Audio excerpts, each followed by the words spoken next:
This is the voice in the wilderness of the people, coming to you in the great wind. This is a day that EZER has made. Let us rejoice and be glad in it. I pray that EZER has kept you in good health and in good strength, and has protected you from all danger, from all accidents, and from all iniquity, and that He has poured upon you His everlasting blessings and His great mercies. So let us say to EZER, EZER, our Father who art in heaven, all praise be to your name. Your kingdom will come on earth one day, now as it is in heaven. Give us this day and every day our daily bread. Forgive us for our sins, as we forgive those who sin against us.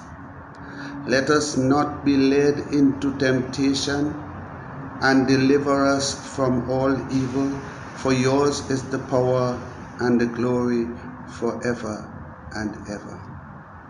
Our Father, the Father of Abraham, of Isaac, and of Jacob, the Father of EZER-IAH, the Creator of heaven, of earth, of the moon, the stars, and the seas, the Creator of all there is in them. You who have made me in your image and in your likeness, you who have given me your name and your commandments and all your promises. I glorify you and sing praise unto you for your great glory. I thank you, EZER, for all that you have done for us as a people. I thank you for all that you have done to me as a servant and a witness. I glorify your name, I sing praise unto you. I extol your name and say how great thou art. For you, EZER, my Redeemer and my Savior, have done all there is for me. So I thank you and glorify you and sing praise unto you for your great glory.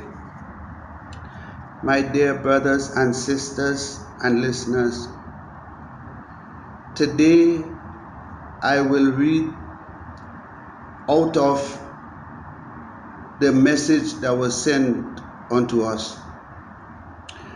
That message that was sent unto us, that report, as it is called in Isaiah 53. That report that was sent unto us by the suffering servant. That report that was sent unto us by the watchman. That report that was brought unto us by the watchman, whom EZER have sent by him, the report he gave him to bring unto us, his people. In a previous video, I've shown you and told you that Ezekiel, whose correct name is Hezekiah, was the suffering servant. EZER has suffered him and has put him through extreme pressure. He bruised him, and he also restricted him and showed him all the transgressions of Israel and Judah.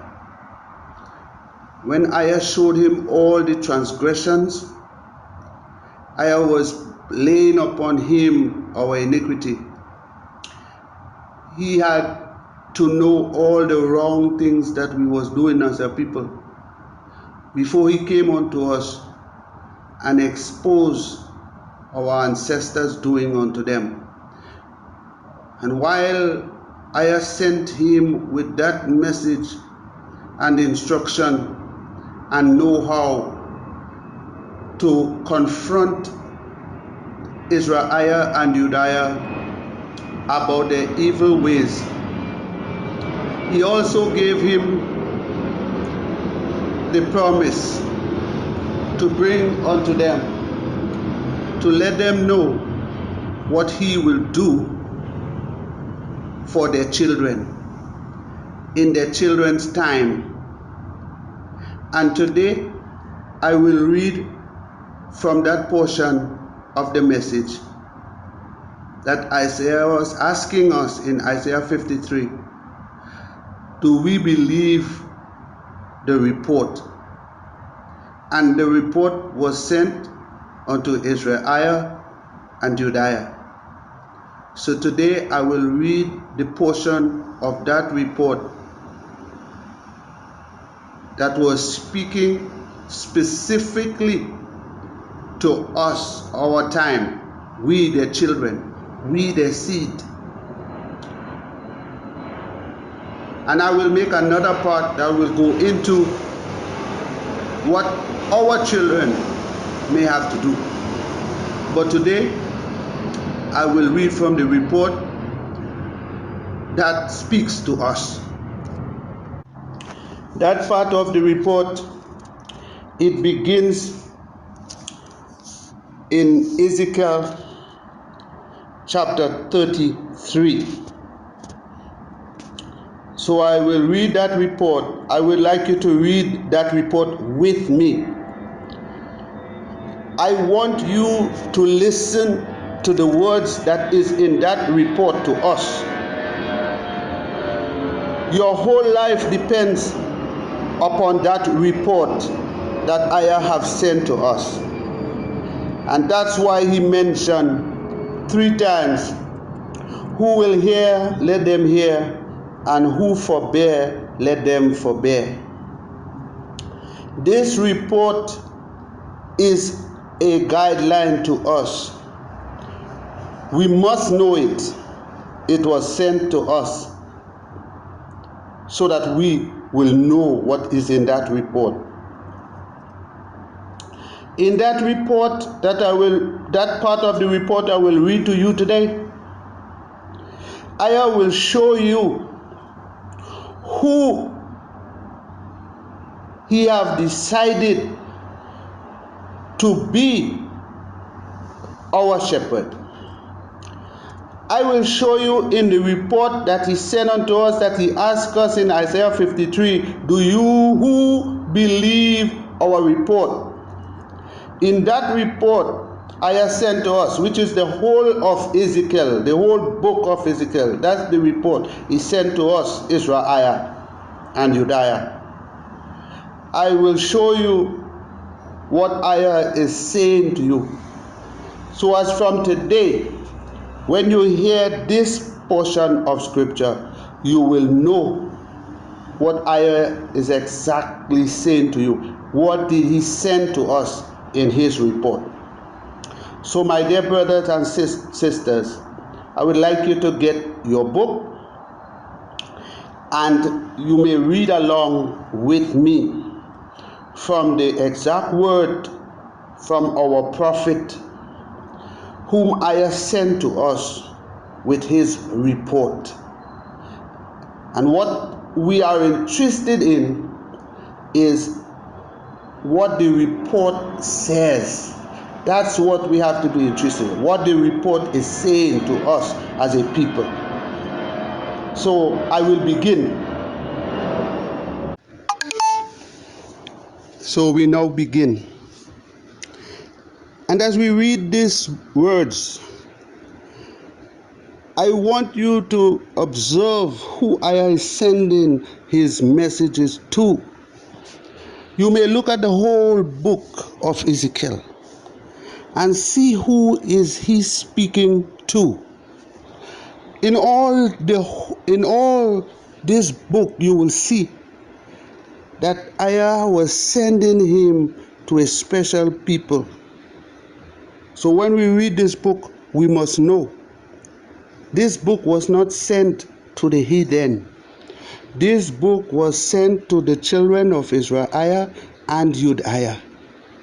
This report was for EZER-IAH and Judaiah. So it begins in verse 1 of chapter 33.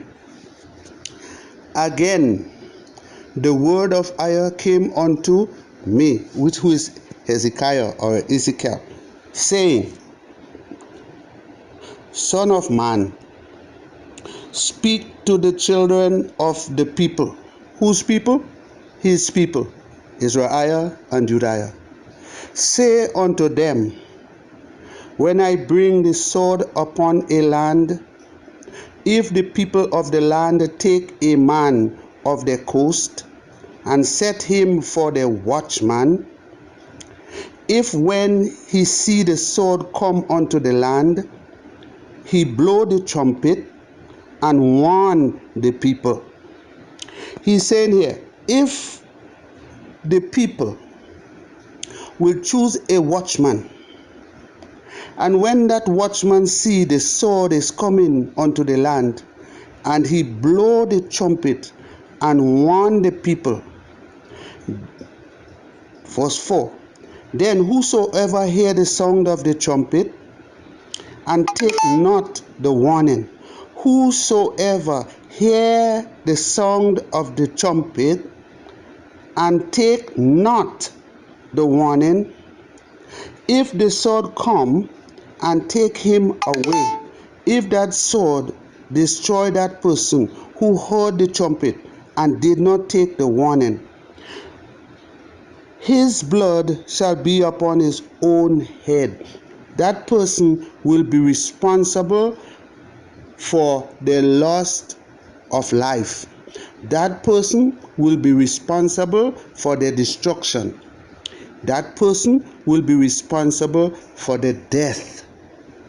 When I ascend one with the voice, the trumpet, the voice, to speak unto the people, and when he warns the people, and the people does not listen to him, when that destruction comes, and they are killed, they are destroyed, they are responsible by themselves. Verse 5.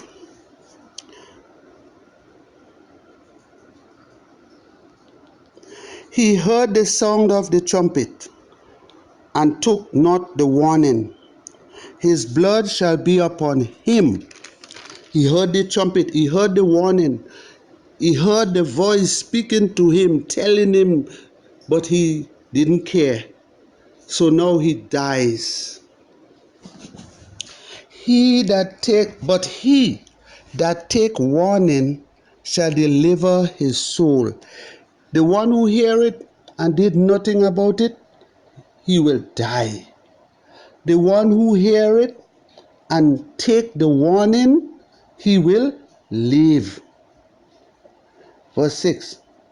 But if the watchman see the sword coming and blow not the trumpet, and the people be not warned, if the sword come and take away any person from among them, he is taken away in his iniquity.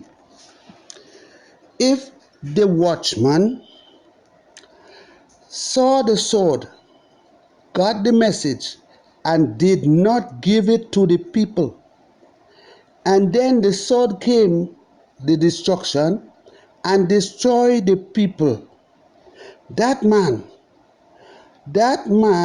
will be required at the watchman. That man will be taken away in his own iniquity. He will be destroyed because he have sinned against EZER-IAH.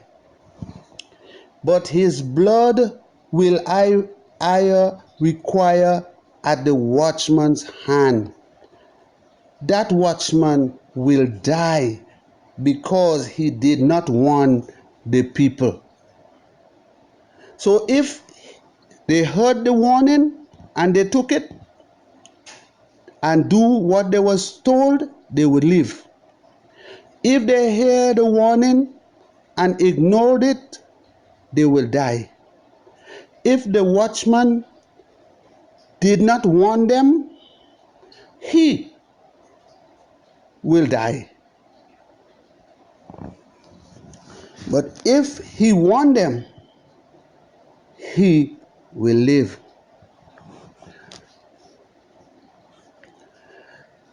Verse 7. So thou, O son of man, I have sent thee a watchman.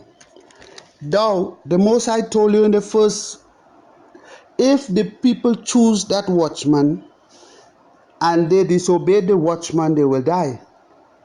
If they obey the watchman, they will live. In verse 7, Ayah is saying to us, He have sent a watchman unto the house of Israel. He says, so now, O son of man, I have sent thee a watchman unto the house of Israel. He said to him, You, Hezekiah, I am sending you as a watchman unto Israel. I've just told you what the result will be.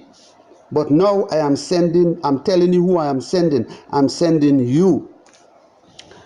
Therefore, you shall hear the word at my mouth. He's telling him, therefore, since I'm sending you as a watchman, you are to hear the words out of my mouth and warn them for me. In other words, he's telling Hezekiah, the word I am speaking to you, that's the word you have to go and say unto them. You have to hear it from me, and then I'm sending you unto them. You're not going unto them and speak your own words. You are going to them and speak my words unto them. Verse 8. When I say unto the wicked, O wicked man, thou shalt surely die. If thou dost not speak to warn the wicked from his way, that wicked man shall die in his iniquity. But his blood will I require at your hand.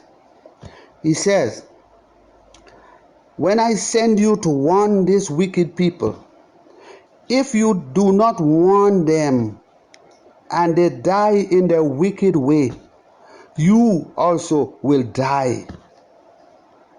You will not get, I'm choosing you to send you. You're a righteous man. You're a good man.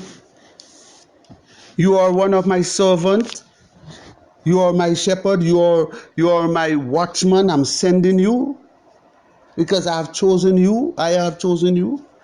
But if you go there and do anything that I did not tell you to do, you will die like them. You will be just like them. You will die like them. 9. Nevertheless, if thou warn the wicked of his way to turn from it, if he do not turn from his way, he shall die in his iniquities, but you shall have delivered your soul. If you go there and you give them the warning and they do not change and they die, your soul has been delivered. You will not be punished. Verse 10. Therefore, O son of man, speak unto the house of Israel. This is what you speak, saying, if our transgression and our sins be upon us, and we pine away in them, how shall we then live? He says, speak to them and tell them, if we continue to sin, if we continue to do what Ayah tells us we must not do, how do we expect to live? How? Verse 11, say unto them, as I live, as Ayah live, says our Redeemer, I have no pleasure in the death of the wicked. The Most High tell him to say to them that he have no pleasure in any of his people dying. He says, I have no pleasure Ayah has no pleasure in the death of the wicked, but that the wicked turn from his way and live. So Ayah's pleasure with us is that when we turn from our wicked way and desire life, because that's what he brings for us. He says, turn you turn you from your evil ways. He's telling him, tell them, turn from their evil ways. He tell them to ask them, why will you die, O house of EZER-IAH? Why will you choose death? Therefore, verse 12, thou son of man, say unto the children of your people, who is EZER-IAH and Judea. We have confirmed that already. Say unto your people, the righteousness of the righteous shall not deliver him in the day of his transgression. He said, tell them their righteousness, the righteousness of the righteous shall not deliver him in the day of his transgression. He said, tell them, if they was doing good and turn from their goodness and start doing wrong, the goodness they did before will not save them. The righteousness of the righteous shall not deliver him in the day of his transgression. The day you turn to do wrong and you die in it, that's how you will be remembered.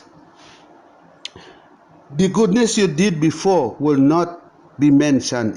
This would not save you. He goes on to say, as for the wickedness of the wicked, he shall not fall thereby in the day that he turn from his wickedness. And if you are a wicked person and you turn from your wickedness and you die doing righteousness,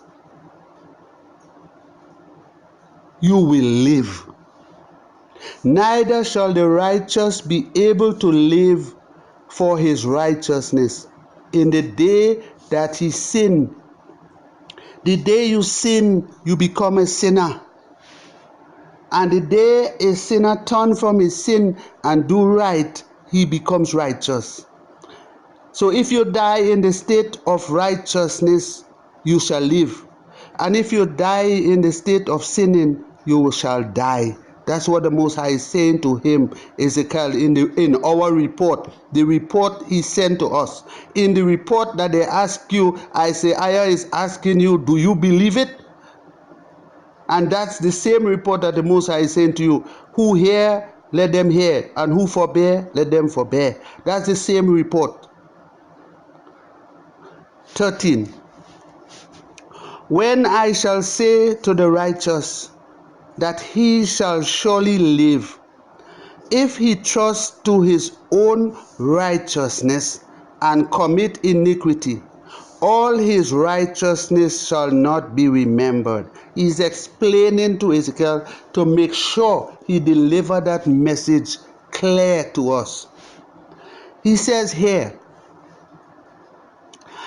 when I shall say to the righteous that he shall surely live. When he tell a righteous person they will live, if he trusts to his own righteousness, if he thinks he know what righteousness is to himself, and then because he is telling himself he's a righteous person, so if he commit an iniquity, that wouldn't have nothing to do to him. The Most High is warning him about that. If he choose his own righteousness and commit iniquity, all his righteousness shall not be remembered. The Most High will not spare him because he know what he's doing. He been doing right, but he decides to do wrong. If he dies in that state, he shall surely die. But for his iniquities that he has committed, he shall die for it. You see, the Most High does not want us to commit iniquities. The Most High does not want us to commit sin. The Most High wants us to live. He wants us to be righteous. 14. Again, he repeating to Ezekiel, when I say unto the wicked, thou shalt surely die, if he turn from his sin and do that which is lawful and right. Again, when I say unto the wicked, thou shalt surely die.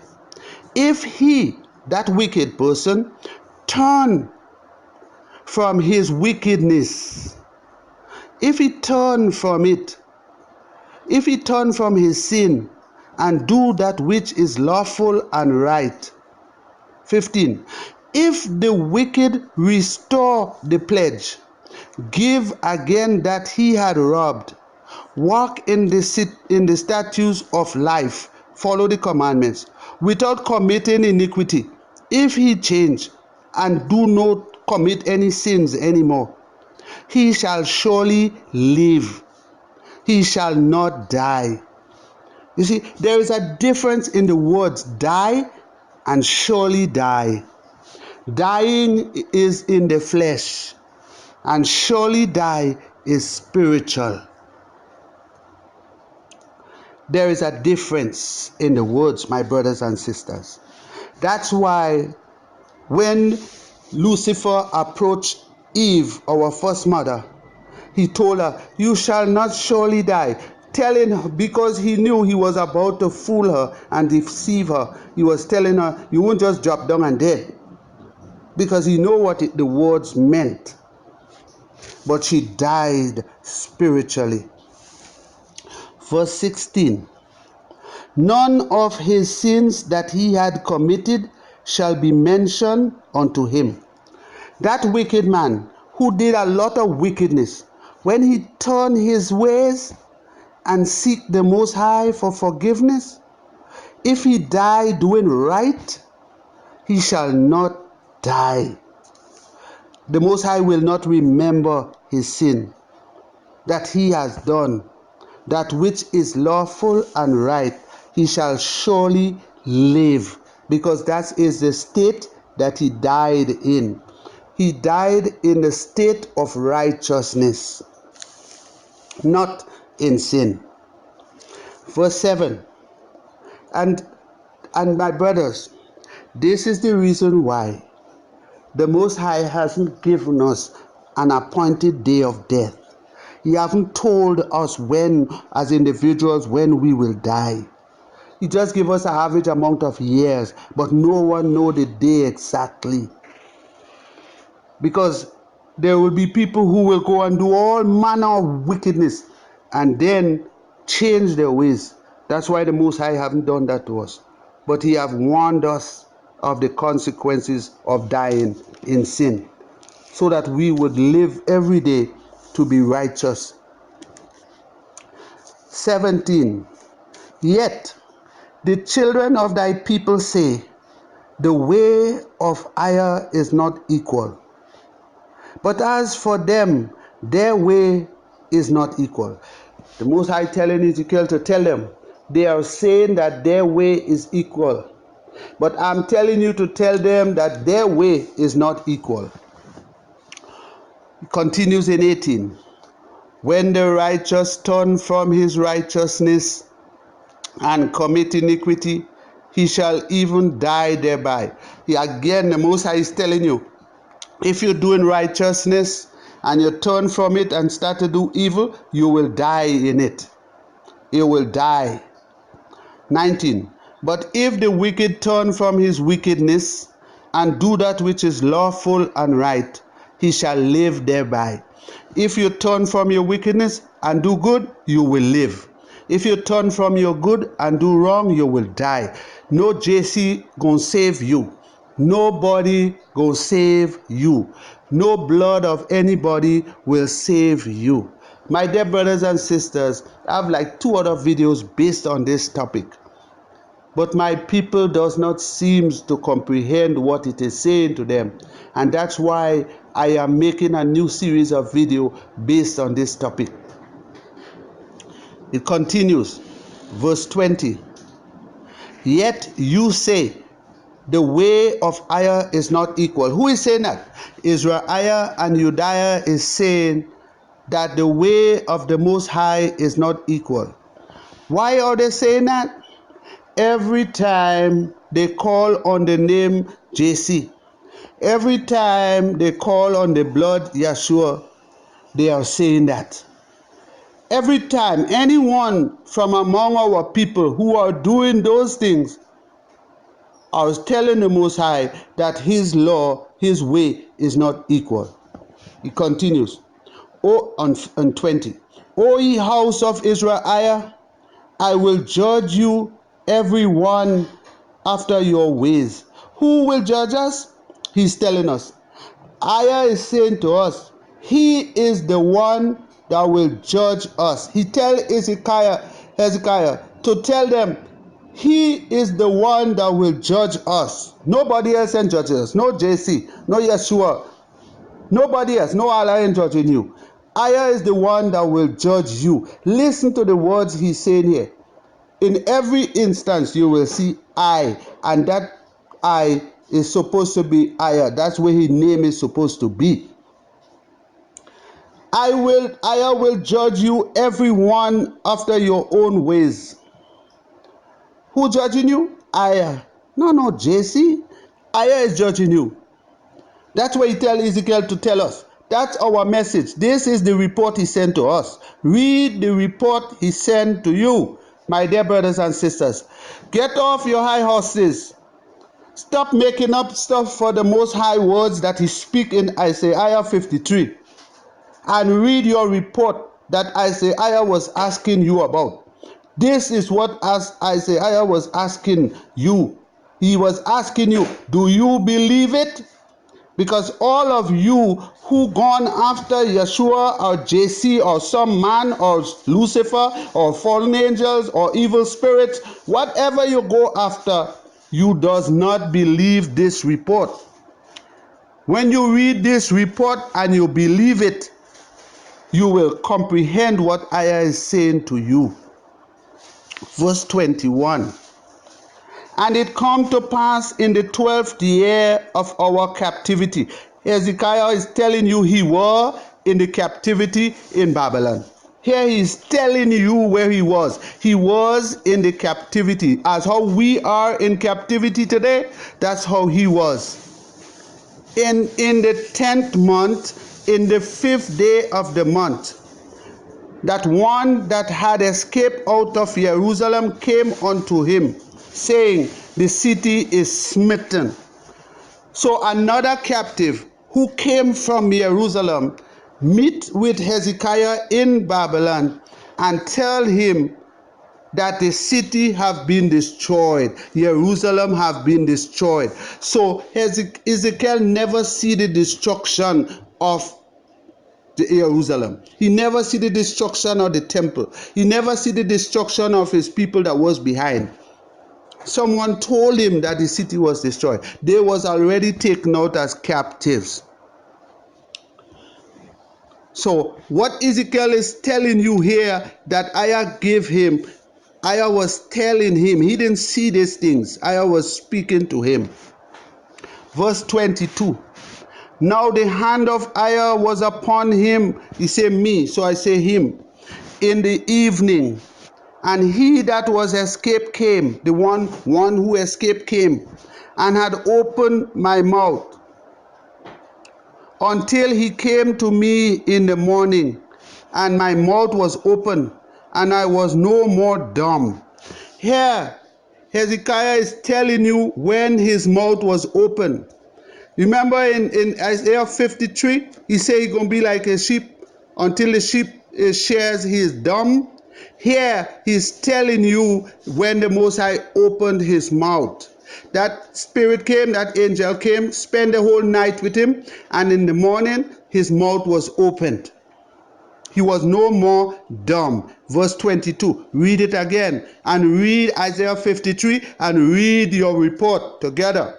If you want to prove this, go back in Isaiah 53 and see where he talk about him telling him that he will be dumb. Then 23 now. Then the word of Ayah came unto Hezekiah, saying, Son of man, they that inhabit those wastes of the land of Israel speak, saying, Abraham was one, and he inherited the land.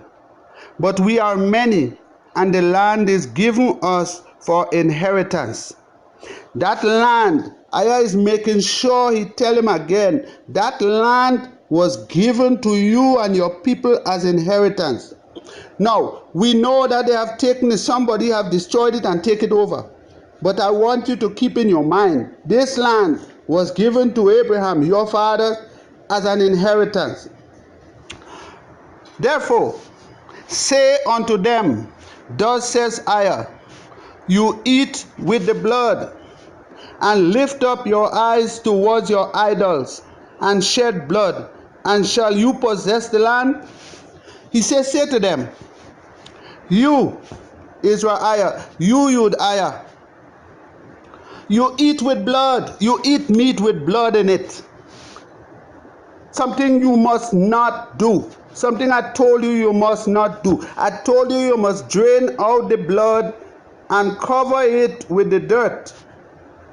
And the other blood dealing with the sacrifice that was unto the priest, not unto you, but unto you, EZER-IAH. You are to cover blood. I told you not to eat no blood. You lift up your eyes towards your idols. You raise up your head and you pray to the piece of stone they have on the cross. You raise up your head and go to Saudi Arabia and raise up your head and kissing a piece of stone that they put up on something. So you do all of that and you shed blood. You kill one another. And shall you possess the land? He's saying, you cannot live in this land if you are doing those things. EZER-IAH and EZER-IAH, listen. Ayah sent this report to us.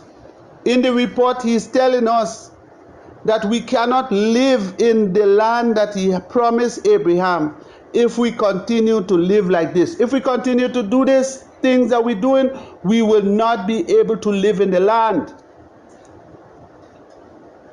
He says in 26, you stand upon your sword, you walk abomination, you defile everyone his neighbor's wife, and shall you possess the land?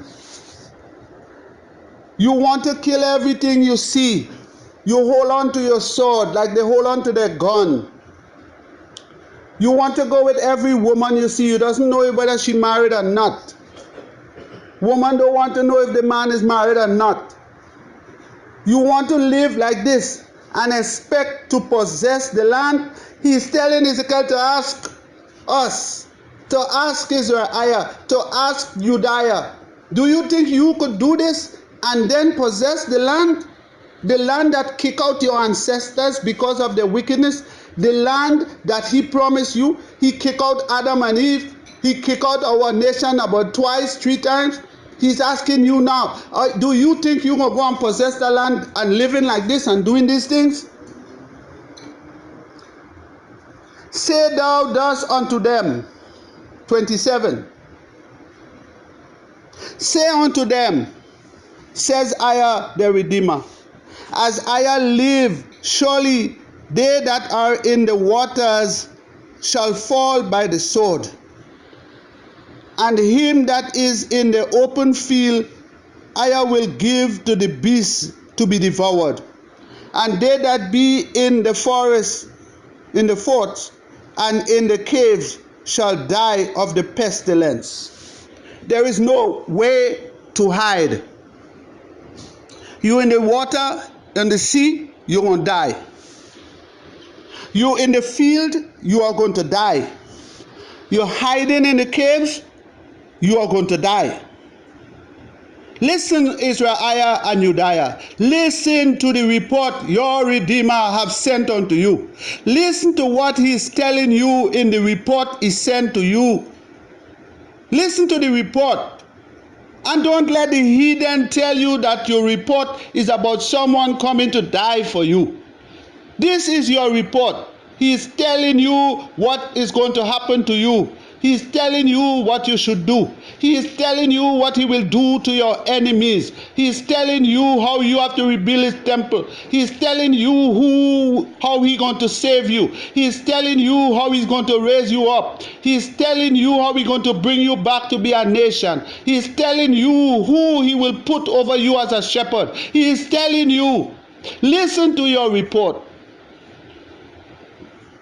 Verse 28. For I will lay the land most desolate, and the pomp of her strength shall cease. The land was mighty land, mighty people, great land.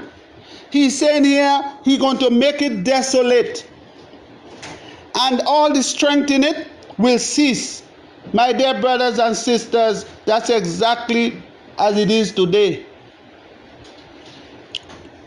We are not in the land today. It has kicked us out. And I am sending this report to us so that we, the children of our ancestors, will comprehend what we did, what they did that was wrong, so that we could do what is right. Listen to your report. Listen to your report. This is your report that I have sent to you. Listen to it. It is most important at this time for us to know our report. He says, and the mountains of EZER-IAH shall be desolate, that none shall pass through it. And the mountain of EZER-IAH shall be desolate, that none shall pass through it. He make it desolate, like a wilderness, like a desert. Nobody passes through it. Then shall, verse 29, then shall they know that I is the Redeemer. When you look on your land where your ancestors were, that was promised to your ancestors, you should know that I is your Redeemer. That's what you have to know. You don't have to know that no JC died for you. No man was put on a tree and executed for you. Nobody shed blood for you. What you have to know is, when you read your book, which is this book from Genesis to Malachi, and you read the report that I have sent to you through his suffering servant, through his watchman, when you read the report, you have to know that I is your Redeemer.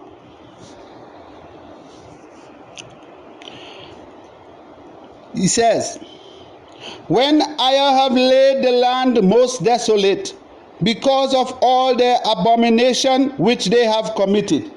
Why was the land made desolate? Because our ancestors has committed abominations in it. They ate blood. They killed one another with the sword. They committed adultery. They worship idols. They call on the names of Baal Peor. That's what they did. Verse 30. Also, thou son of man, the children of thy people still are talking against you by the walls and in the doors of the house. He's telling him, Ezekiel, the people are still talking against you. Your people are talking against you. They are by the walls and by the doors and by the houses. They're speaking against you. They're speaking against you with one another, everyone to his brother, saying they want to form a group. They're saying, come and pray with you and hear what is in the word that cometh from our Redeemer. Son of man, he says, the children of thy people still talk against thee by the wall and in the door of their houses. They are speaking to one another, everyone to his brother, saying, come, I pray you, and hear what is in the word that come from Aya. And they come unto thee as the people come, and they sit before thee as the people, as my people, and they hear thy words, but they will not do them. They speak in it, they're coming together. Let's go hear what he have to say. They come, they sit down in front of him, they listen to what he have to say, but they will not do what he is saying. My dear brothers and sisters who listening to my voice, don't be like this. When you hear what I'm saying to you, go in your book, read your book and change your ways. If you're doing wicked, turn to righteousness. Turn to righteousness and praise the Most High and keep His commandments. It continues.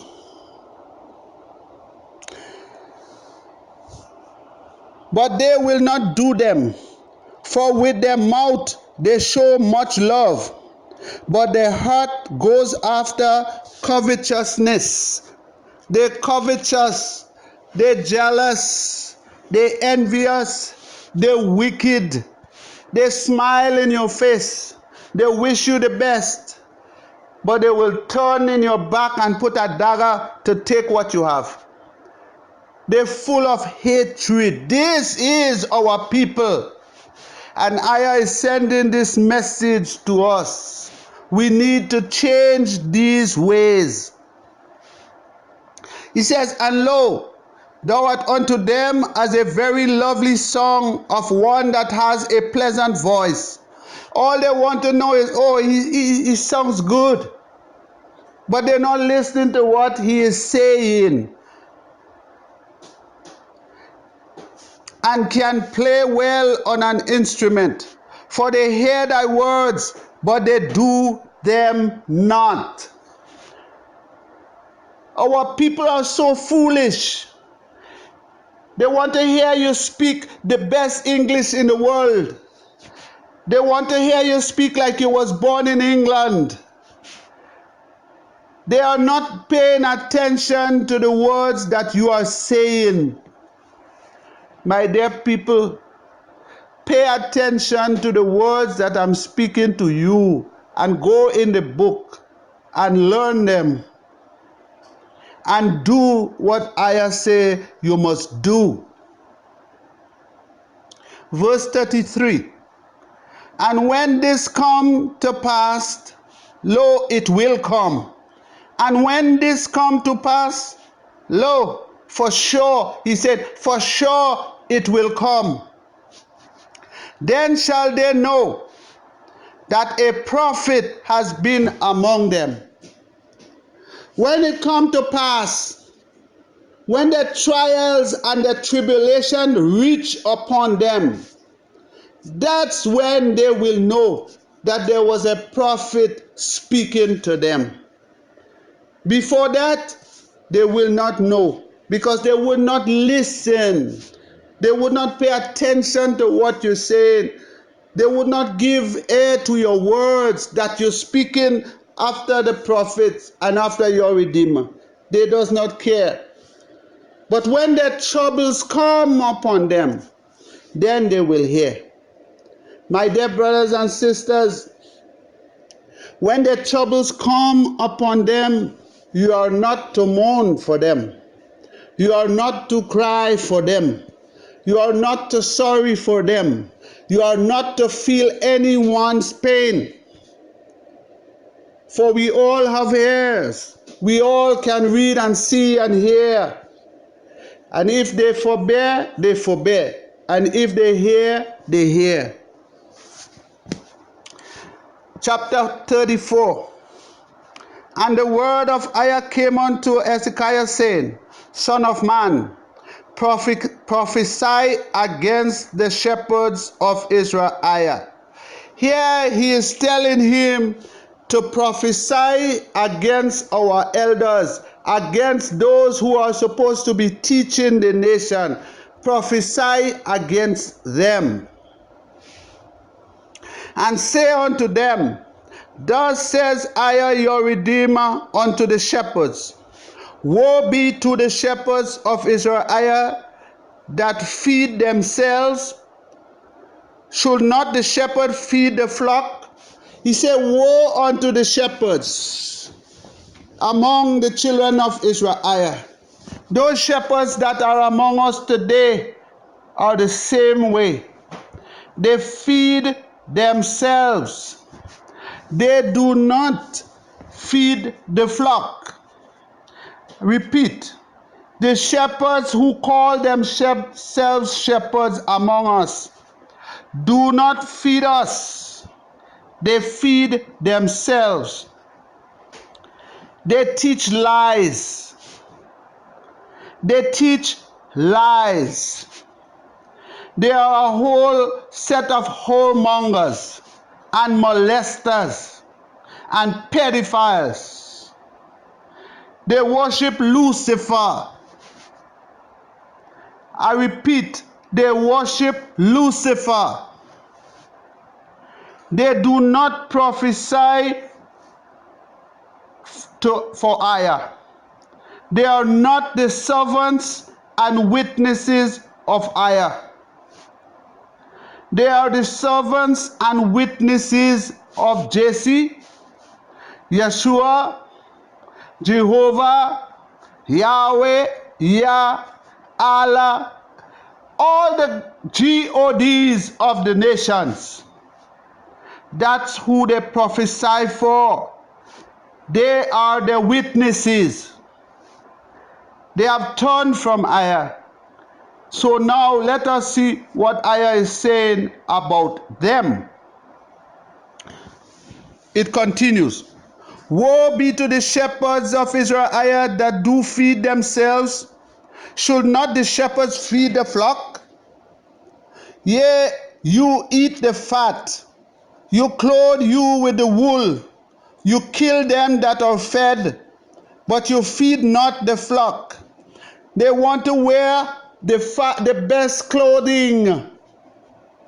They want to dress up more than the prince and kings of the nations. They take the money from the poor. They don't even care if they pay the bill or buy food to eat. They just take everything they can get from the poor among their people.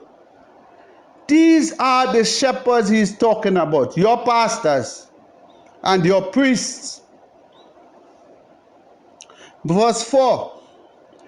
The disease have you not strengthened, neither have you healed that which was sick, neither have you bound up that which was broken, neither have you brought again that which was driven away, neither have you sought that which was lost, but with force and with cruelty have you ruled them.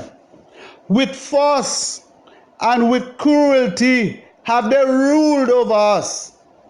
They have lied to us.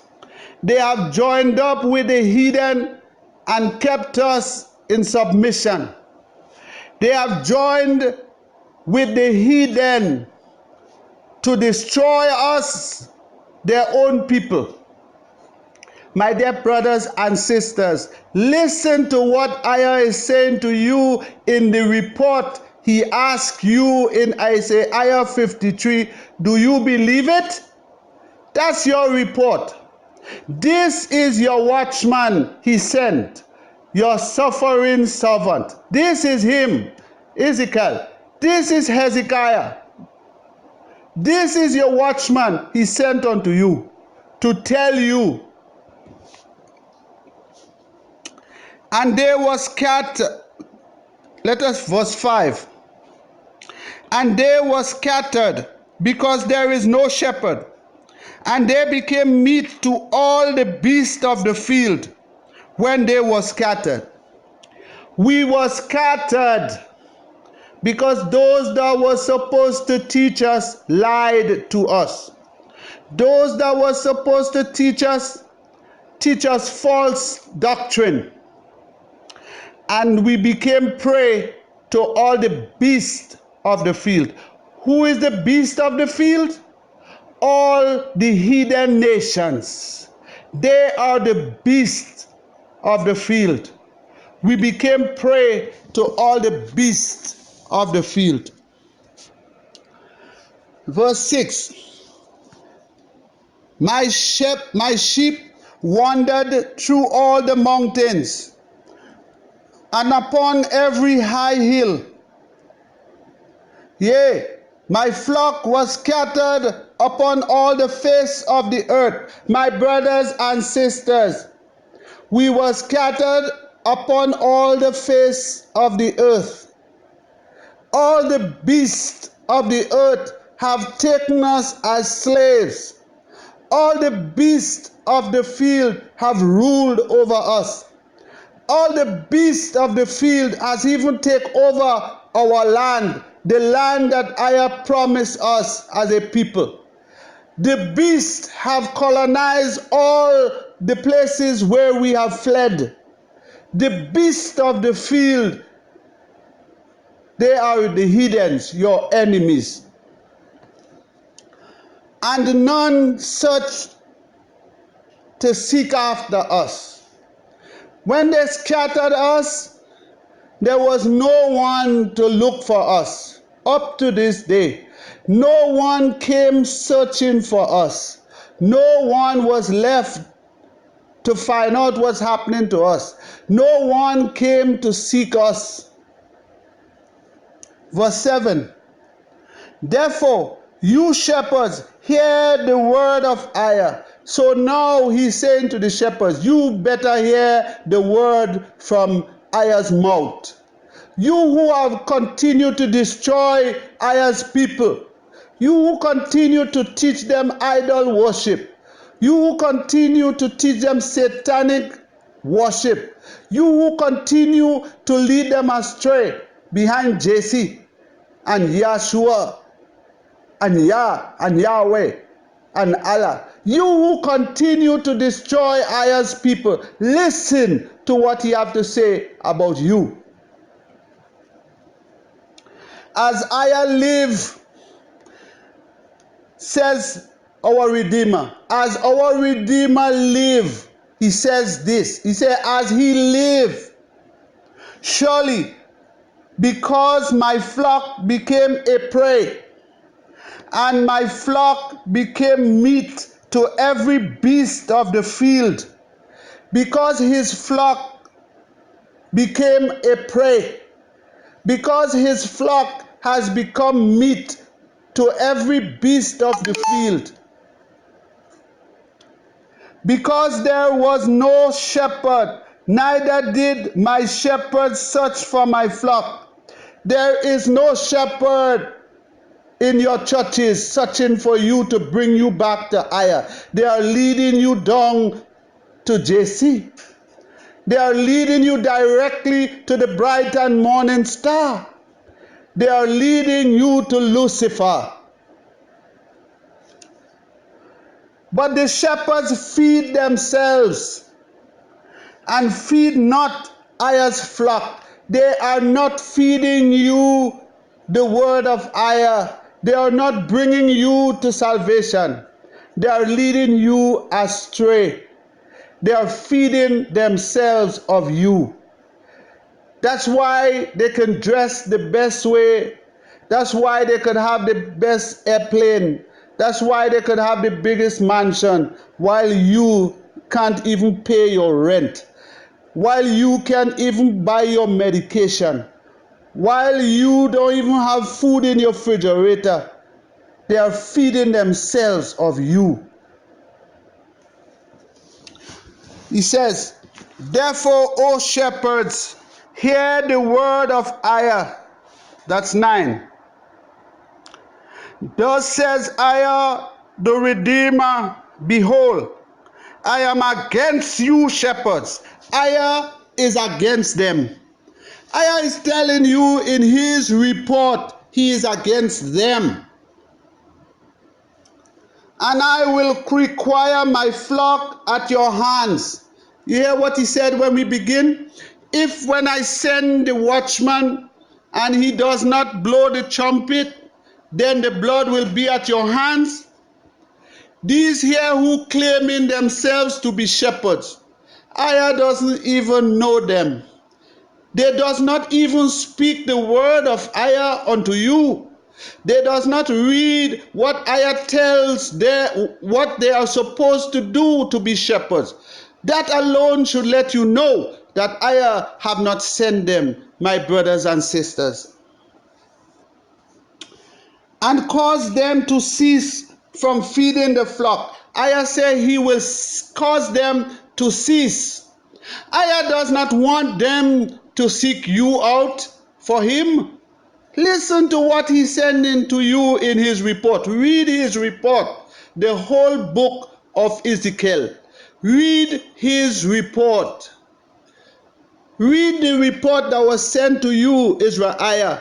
Read the report that was sent to you, Judah. Read the report. We are still a divided nation. Judah was the tribe that was sent to the ends of the earth. The other 11 tribes are over there in the east. They are still scattered among the nations. Read your report. Neither shall the shepherds feed themselves anymore. So Aya doesn't want the shepherds to feed you, and he doesn't want them to feed themselves of you. Because that's what they've been doing. They've been using you. So Aya is saying he's going to stop that. He's going to change it. My dear brothers and sisters, it has not yet been changed. He's working on it. Aya is now working on this change. It has not yet finished. For Aya will deliver his flock from their mouth. You see how they are feeding themselves off of you? It's with their mouth. They are feeding themselves after you with their mouth. They are using their mouth to destroy you. They are using their mouth to eat your fat. They are using their mouth to get everything you got, that they may not be meat for them. So the Most High is going to remove you from being meat unto them. And here in our report, we are going to read how he is going to do this. We are going to read now how he is going to do this to accomplish this. So let us continue. Verse 11. For thus says Aya your Redeemer, behold, Aya will search for his sheep and seek them out. Aya is telling you now he have discarded the shepherds. He does not want these people who calling themselves shepherds to search you out. He will do it for himself. Aya is saying to you, he will do it for himself. Why is Aya doing it for himself? Because the shepherds have eaten you up.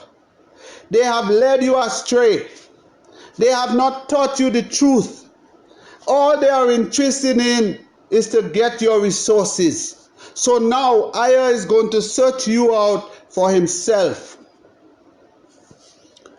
Verse 12. As a shepherd seek out his flock in the day that he is among his sheep that are scattered. You are the sheep that is scattered. So will Aya seek out his sheep. Aya is saying to you, he will seek you and will deliver you out of all the places where they have scattered you. Where have you been scattered? You have been scattered to every part of the earth.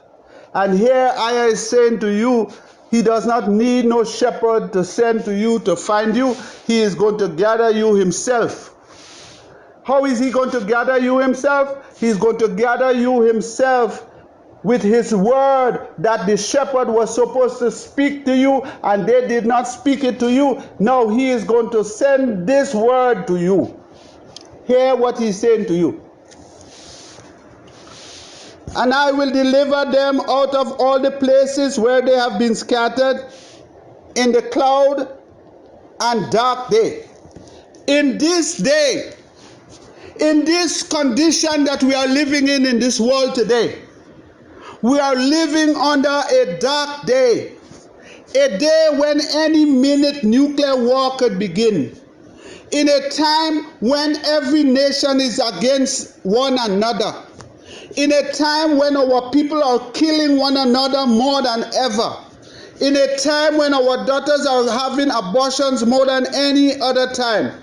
In a time when there is more adulterous people among us than any other time.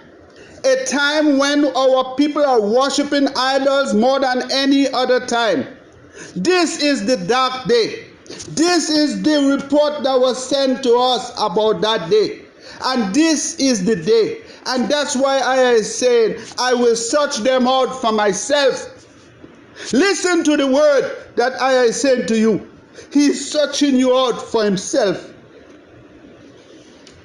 And I will bring them out from the people. Who's the people? I will bring you out from among the heathen. I will bring you out from among the churches. I will bring you out from among the pastors. I will bring you out from the false doctrine. I will bring you out of the New Testament. And will bring them to their own land. I was going to bring you to his comprehension, and you will seek the land that he has promised our ancestors. That's what I am saying to you. And I will feed them upon the mountains of Israel by the rivers, and in all the inhabited places of the country. I will feed them in a good pasture, and upon the high mountains of Israel shall their fold be. Their fold gonna be on the high mountains and all the pastures of Israel. Who is their fold? Their children, your children. When bring us back into the land, our children will be all over the mountains. They will be all over the land. There shall there lie in a good fold, and in a fat pasture. It will be a green pasture, and shall feed upon the mountains of Israel. I will feed his flock, and will cause them to lie down, says our Redeemer. Is going to feed us. He will cause us to rest. Because among the heathen we have no rest. Read Deuteronomy. He said, in there your foot shall have no rest. For you shall serve your enemy in hunger and in thirst and in the want of all things. Is saying to us, when he brings us back there, we will lie down. We'll be able to rest. My dear brothers and sisters, listen to your report. Listen to what I have sent to you for you to know. And when you know this, you will change your ways. Because I am saying to you what he will do for you when you turn to him, when you keep his commandments, when you stop believing in the promises of the heathen, when you turn from the desires of the heathen, when you turn from false doctrine, when you turn from idol worship, when you turn from wickedness and listen to this is what he's saying he is going to do for you. Listen to it. The time is almost here. Don't you see what's happening in the world? Don't you see it? This is the time he is speaking about, my dear brothers and sisters. It's our time. And we have to praise the Most High that he caused us to live in this time. He has caused us, he has brought us in this time where we can experience his great mercies and glory. He has brought us to this time where we can experience his wonderful works upon the earth. He has caused us to live in this time to show us his majestic powers and glory. Give him thanks. Give thanks to our Redeemer, the Father of Abraham, of Isaac, and of Jacob. Verse 16. I will seek that which was lost. Who's seeking you? EZER is seeking you. EZER does not need you to go to no church and follow the idol worship and the false doctrine. Take your book and read your book, and EZER is going to send the Spirit into you. Call his name, my dear brothers and sisters. Call the name he has given you and read your book, and EZER is going to visit you. He is going to send his Spirit. We will see what he says in this report. Let us continue and see what EZER promised for you. See his promises to you. Verse 16, I repeat. EZER will seek that which was lost, and bring again you that was driven away, and will bind you up that was broken. You are broken. We are broken. EZER is promising he go bind us up again, and will strengthen that which was sick. He go heal us and bring us back strong. Right now we are still weak. We are sick. He's going to heal us. Listen to what he sent to you in his report. And I will destroy the fat and the strong, and will feed them with judgment. Those who got fat after your labor, those nations that used us and built all their mighty cities and refused to help us. EZER is saying, I will judge them. He will judge them. And as for you, O my flock, as for you, EZER's children, EZER-IAH and EZER-IAH, as for you, behold,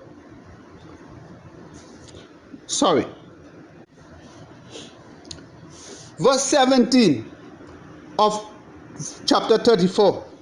As for you, O my flock, thus says EZER your Redeemer, behold, EZER will judge between cattle and cattle, between rams and the goats. Here again, he is telling you, he will be your judge, no one else. EZER will be your judge. Verse 18, it seemed a small thing unto you to have eaten up the good pasture, but you must tread down with your feet the residue of your pasture. He asking the shepherds, is it a simple thing to you that you have eaten up the pasture? You eat the pasture. By eating the pasture, you're killing the lamb, the sheep. You have taken all the resources. You continue to take and take and take, and the people continue to suffer and suffer. The pasture is drying up. But to them, it is simple. To them, it's easy. To the nations who had us in slavery, when we sick, we die, they just get another slave. It doesn't matter to them. EZER is telling you in your report how they think about you, how they feel about you, how their pastors feel about you, and how your controllers, the rulers of these nations, the beasts of the earth, how the beasts think about you. But you must tread down with your feet the residue of your pasture. They eat the fine things, and then they trample the remainder. They throw it in the garbage. And then you have to go in the garbage to get it. They eat. They wouldn't even say, well, okay, we have extra. We have 2 million. Let's just share 1 million. Oh, we have eaten all this steak and all this remain. Let's give it to the poor. They wouldn't do that to you. They will throw it to the dogs. They will throw it in the garbage. They want to see you go in the garbage and get it. They don't want you to live like them. They does not want you to be on a table eating. They does not want you to sit with a table with cloth on it and eat. They want to see you eating from the garbage. So what they have remained, they trample on it. And to have drunk of the deep waters, but you must fall the residue with your feet. When they drink the water, they walk through it and dirty it up, so that when we come behind, we have to drink the dirty water. They drink clean one, we drink dirty. Look what they're doing to us in these cities in America. Look at the waters in the cities. All are contaminated. Everywhere you see the black neighborhood, the water is contaminated. They don't drink that water. You have to drink it. Why? You can't afford to drink what they're drinking. You cannot afford to drink what they're drinking. And as for my flock, they eat that which you have trodden with your feet. You see, we eat what they walk upon. We eat what they don't want. They drink that which you have fouled with your feet. We drink the water that they doesn't want, the one they contaminated. They have already contaminated that, so they give it to us. Therefore, thus says EZER, our Redeemer, unto them, unto us. No, he's saying this unto them. Behold, even I will judge between the fat cattle and between the lean cattle. Because you have trust with sides and with shoulder, and push all the disease with your hands, till you have scattered them abroad. You have discriminated against my people. You have pushed them away. You don't want them in your neighborhood. You don't want them in your workplace. You don't want them on the same bus with you. You don't want them walk on the sidewalk with you. You don't want them in the same church with you. You don't want them in the same school with you. You continue to push them away. You continue to push them away. So EZER is saying here now, he is going to judge. He is the one that will judge. He is the one that will judge you. Verse 22. Therefore will I save my flock, and they shall no more be a prey. EZER is saying to you in your report, he is telling you that EZER is going to save you. He is the one that's going to save you. You will no longer be a prey. When EZER time, the season reached for this, which has begun. Now, my brothers and sisters, it has begun. EZER will remove us from being prey. What is a prey? A prey is something people catches and use. They eat. A prey is like a bird. They catch the bird, they eat the bird. They catch the deer, a prey, they eat the deer. That's how they're treating us. They use us as prey. We work for them, they give us pennies, they get rich and have billions and millions, and we have to go every day to do their work because we need it. We need it to buy the scrums. We need it to buy the rags. We need it to buy the contaminated water. We need it to pay for the little electricity they're giving us. We need to pay for all these little stuff, the dirty stuff they give us. So we have to go back to do it every day. That is how we become prey.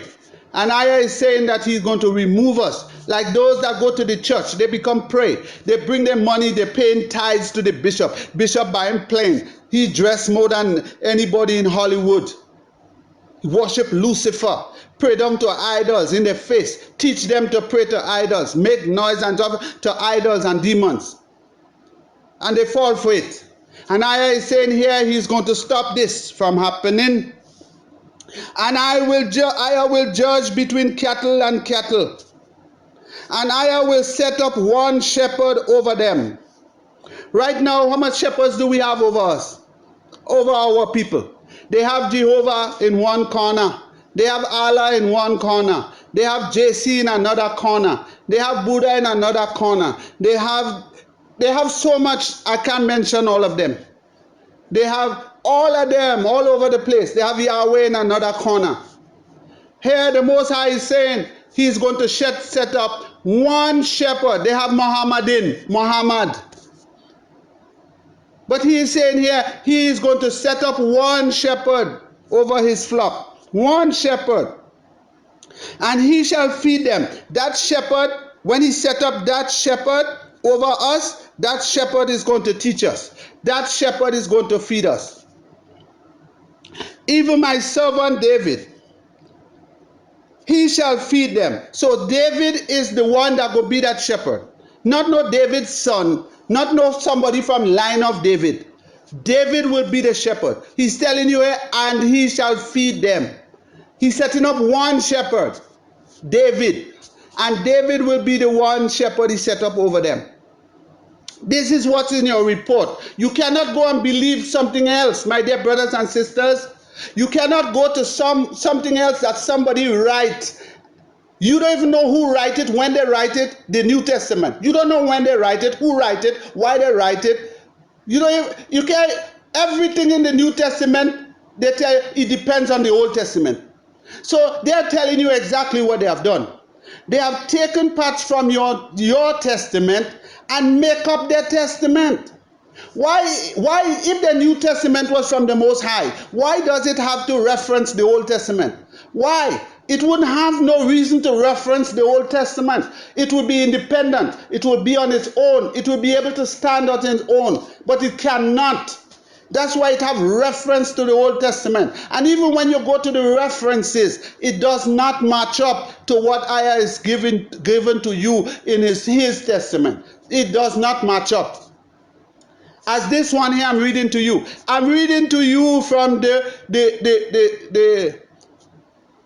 suffering servant that was sent to us with a report. Now, when you go to Isaiah 53, that is where Isaiah was speaking about Ezekiel.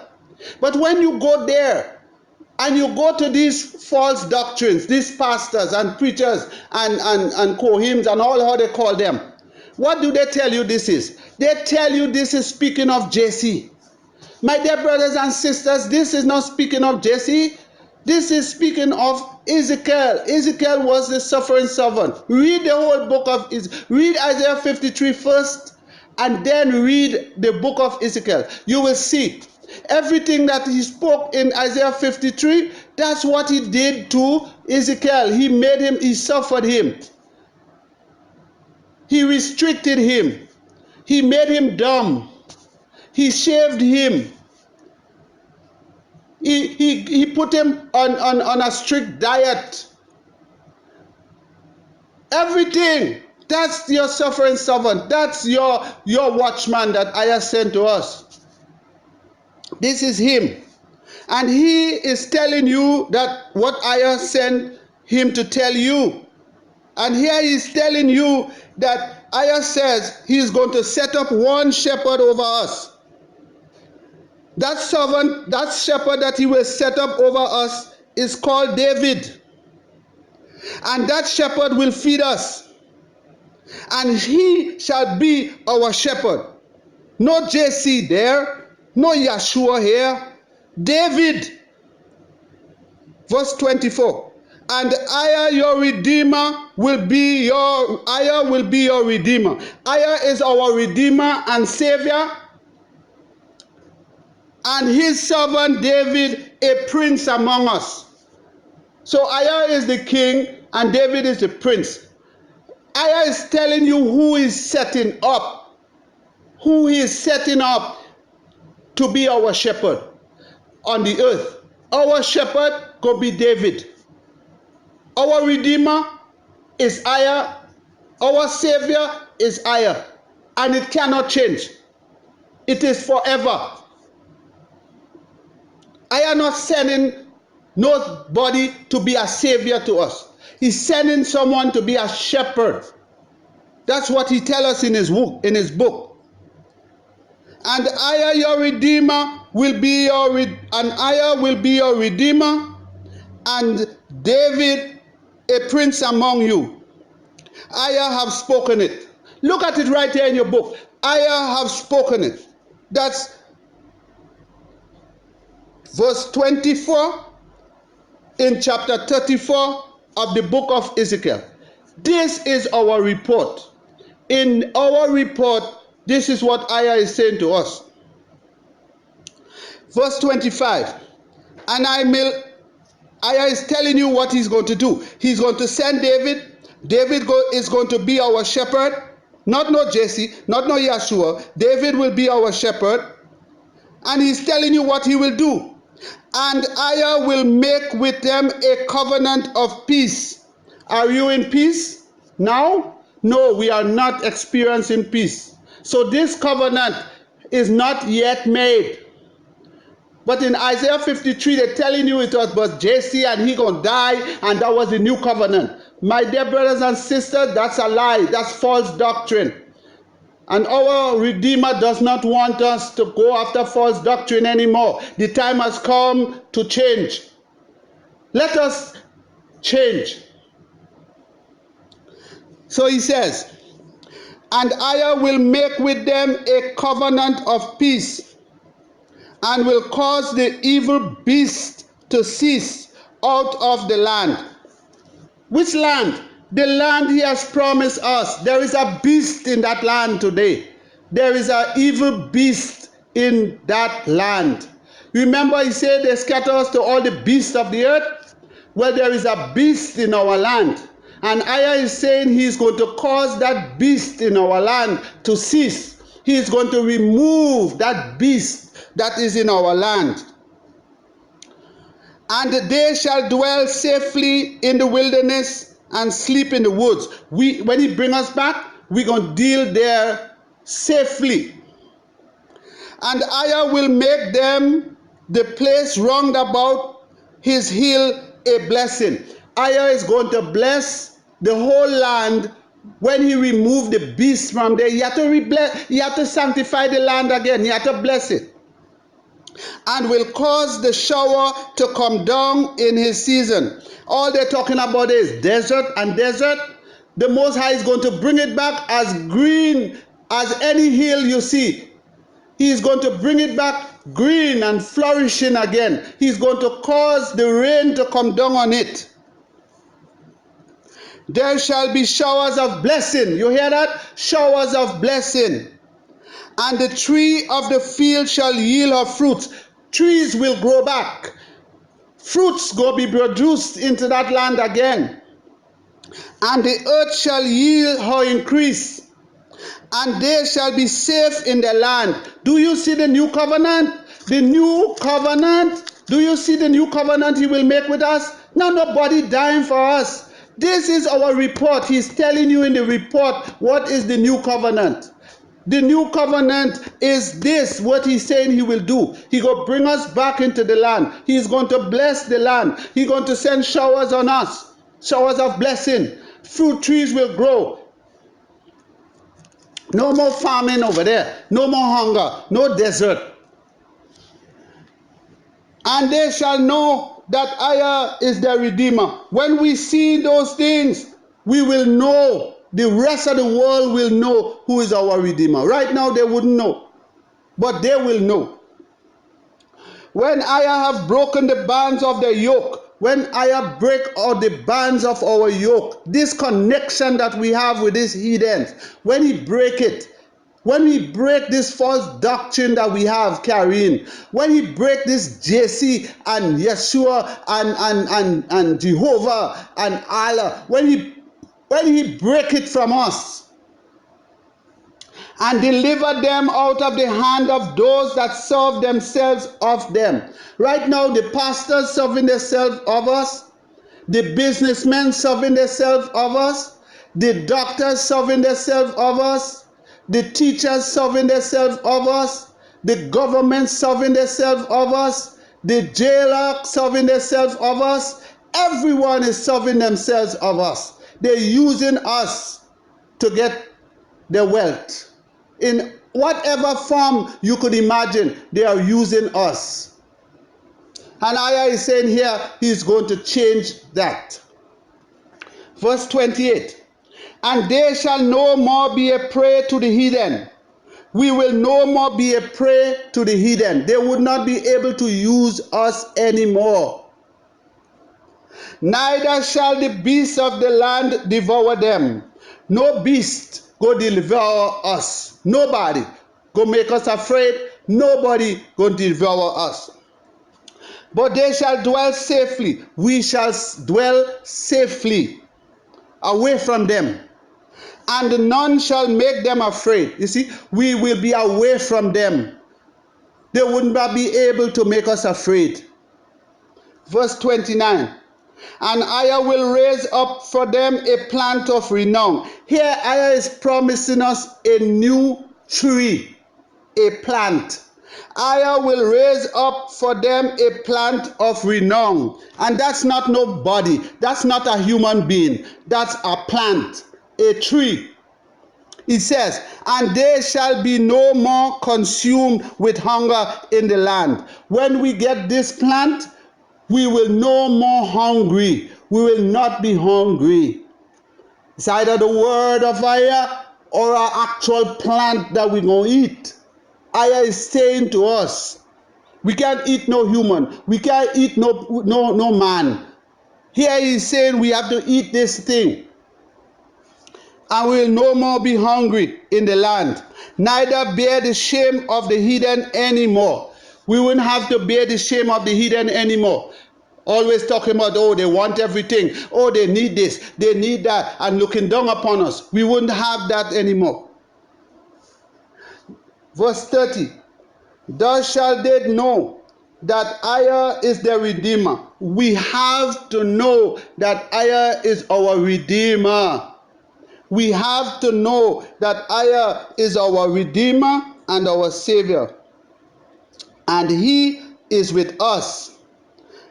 And that they, even the house of Israel, are Aya's people, says Aya of hosts. He is the one who is saying this. We are His people. And you are my flock, the flock of my pasture, are men. The flock of my pasture are you people. You Israel, and Judea. You people who came to the Atlantic slave trade from the tribe of Judea. You are His people. You are His children. You are His flock. You are His vine. You are His seed, the seed that He have chosen. You who came through the slave trade. Your ancestors came here through slavery. You are the people they sold into slavery. You are the people. You are the people from here, Judea, they have sold into slavery. You black-skinned people, you slaves who came on ship, you are the people. Know this. You are the people. You are my flock. The flock of my pasture are men, and I am your Redeemer, says Aya of hosts. He is our Redeemer. He is telling you who you are. You belong to Him, and He is your Redeemer. Awaken, awake yourself. We go to verse 35. Moreover, the word of Aya came unto Hezekiah. He's saying, Ezekiel is speaking. He said, moreover, Aya is speaking to me again. Aya came to speak to me again. And he said, Son of man, set thy face against Mount Seir and prophesy against it. Who is Mount Seir? That's the Europeans. Turn your face towards Europe and prophesy against them. Say unto them, thus says Aya, your Redeemer, behold, O Mount Seir, I am against you, and will stretch out my hand against you, and will make you most desolate. My dear brothers and sisters, this has not yet happened. It hasn't happened as yet. Our new covenant is not happening. I think the new covenant has started, but all the functioning of the new covenant is not yet. We have to look. We have to wait. It has begun. Aya does not work in one moment, a minute, or do things. He takes time. He told us the reason why he takes time to do things. He said, say unto them, thus says Aya, your Redeemer, behold, O Mount Seir, I am against you, and I will stretch out my hand against you, and I will make you most desolate.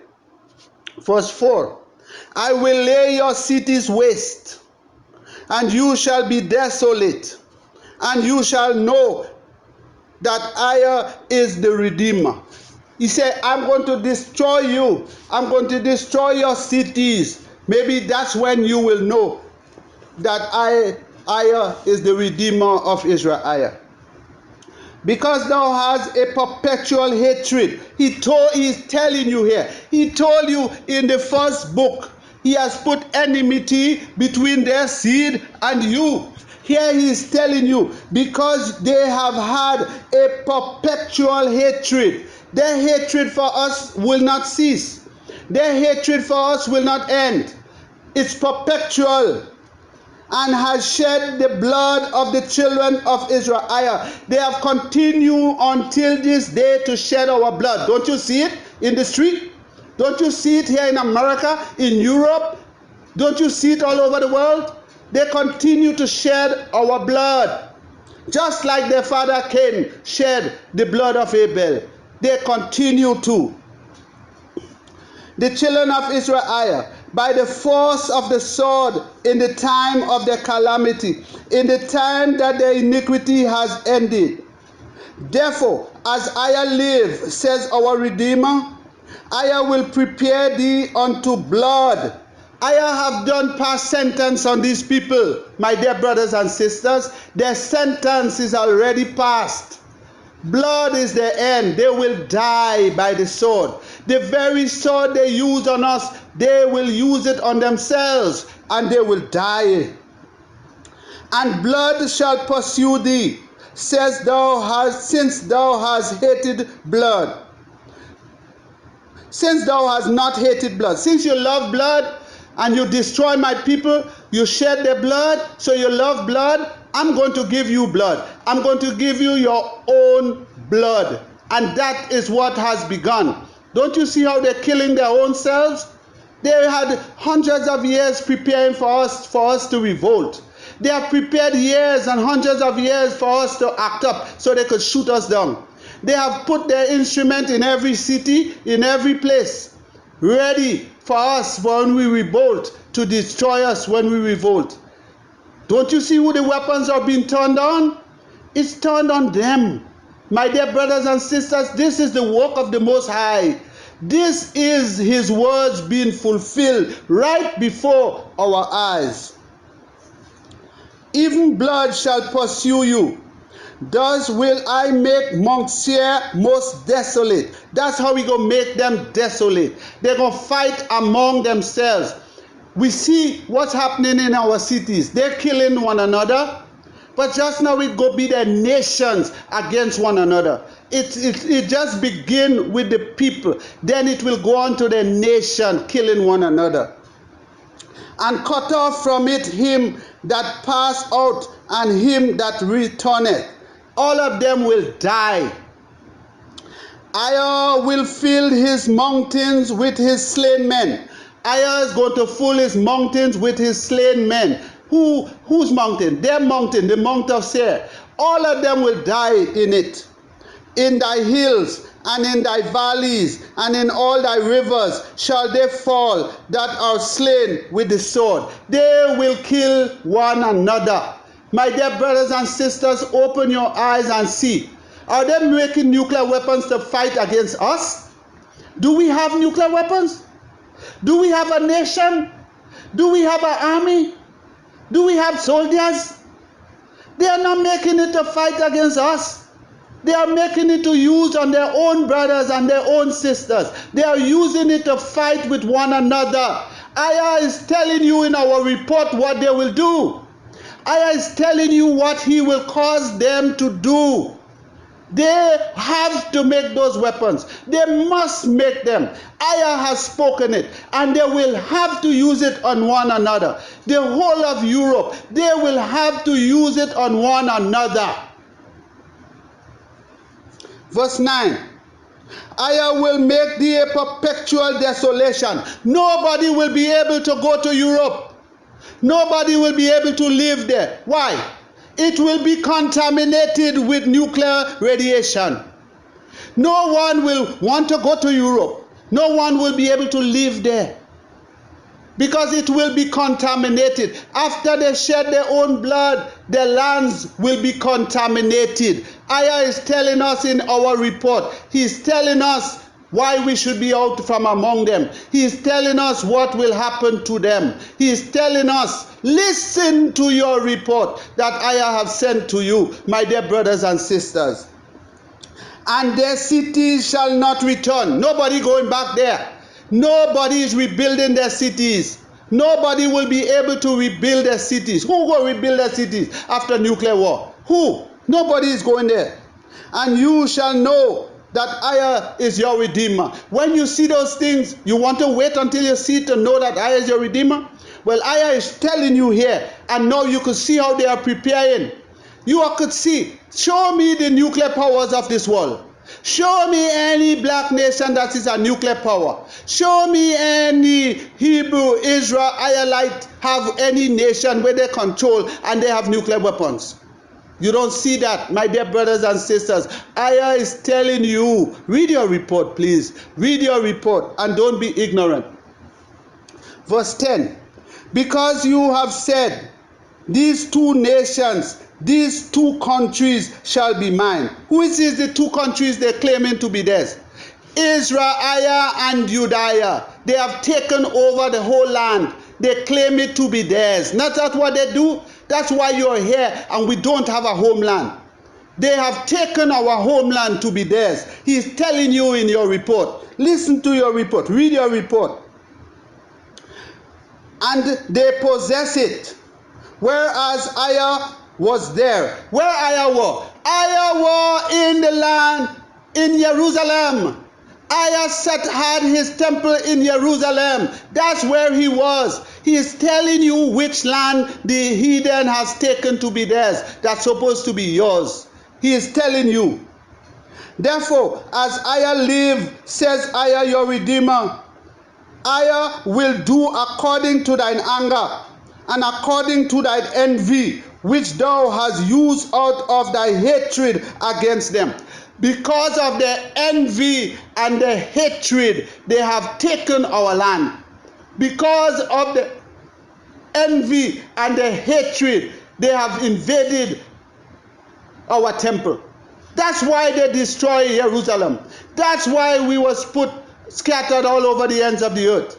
Because of the envy and the hatred. My dear brothers and sisters, read your report. This is our report. And Aya will make himself known among them. Aya will make himself known among the beasts of the earth. All the beasts of the earth. All the European nations, they are the beasts of the earth. And Aya will make himself known unto them. He will make himself known unto them when he bring destruction upon them.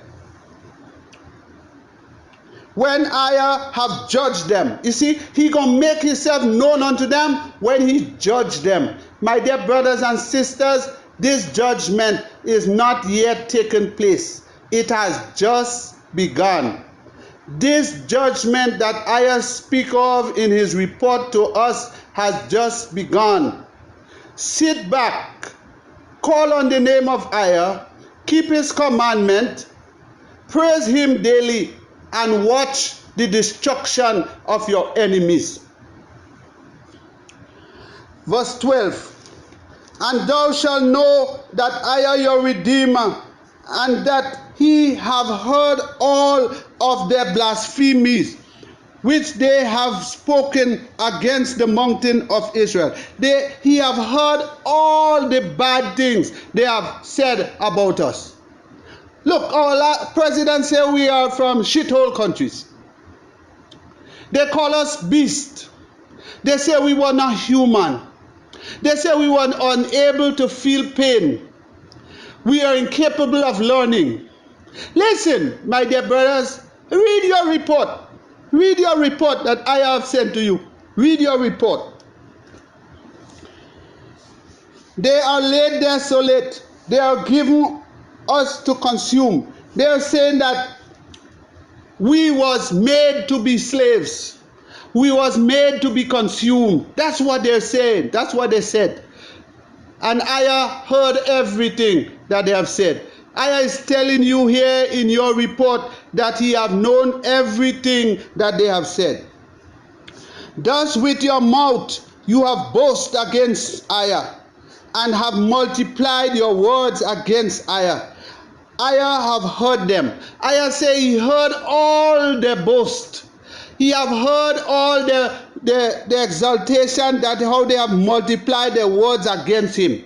He have heard all of it. Thus says I, your Redeemer, when the whole earth rejoiced, I will make thee desolate. When they are happy and think they control the whole world and nobody could fight against them, and they are the best and the strongest and the most this in the world, then I will destroy them. When they think they bring peace among themselves, when they think they are safe, then I will destroy them. As thou didst rejoice at the inheritance of the house of Israel, as they rejoiced when they broke down our temple and take all the gold and all the silver and all the utensils, and they took everything we had. They broke our house and took our linen and all our clothes and all our jewelry, all that they took. Ayah is saying, they rejoice in that day, because it was desolate. So will I do unto you. As they did unto us, so I will do unto them. Thou shalt be desolate, O Mount Seir, and all Idumea. Idumea. Who was Idumea? Whole Mount Seir. That's the Arabs too. Edom, the Arabs. You remember they stood up and watched them and watched the Europeans invade our temple? They stood by and they said, raise it, raise it. They didn't help us. They didn't help us, and I say he hate them for this. Here he is telling you who is the people who have done this to you. The Europeans and the Arabians. Even all of it. And they shall know that I is our Redeemer. When I give them justice, they will know. We will know. My dear brothers and sisters, look and see what I is saying to you. This is your report. This is not their report. That's why they all went and write their own books. The Christians write the New Testament. The Mohammedan went and write the Quran. The Jews went and write the Talmud. Because they know this book is not theirs. So they all had to write their own books. Don't go in their books. This is yours here. And they try to distort yours. They take the name of your Redeemer from yours. They put their name of their Babylonian mighty ones in yours. Take their name out and put back the name of the Almighty One in it. We do verse 36. Also thou son of man, prophesy unto the mount of EZER-IAH. Now he's saying, go to EZER-IAH now and talk to your people now. Tell your people now. He spoke about them over here, Seir, what you going to do to them, and Idumea, what you going to do to them. He said, now go to EZER-IAH. Talk to EZER-IAH again. Prophesy unto the mount of EZER-IAH and say, you mountains of EZER-IAH, hear the word of Ayah. Thus says I, your Redeemer, because the enemy has said against you, even the ancient high place are ours in possession. Because they have said they claim the land, I is speaking to the land now. He's telling the land, I know what your enemies have said. Those that are on you right now, I know what they are saying. Therefore prophesy and say, thus says I, your Redeemer, because they have made you desolate and swallowed you up on every side. They want to take the whole of the land. They want to possess the whole land. My dear brothers and sisters, this began in 1948. In 1948, this began. And I sent this report to us thousands and thousands and thousands of years ago. And here now we have to see these prophecies fulfilled. This is our report. This is what we have to read and know. This is what we have to know. When we know this, we will know what's happening in the world. When we read this report and know it, we will know all the things that's happening around us. We will know them. We will comprehend what's happening. He says, that you might be a possession unto the residue of the heathen, and you are taken up in the lips and talkers, and are an infamy of the people. They hate us. They have taken the land, they're talking about it and saying that it is theirs. They have taken the land, saying that it is theirs. And Aya is telling you, he hear they talking. He see what they are doing.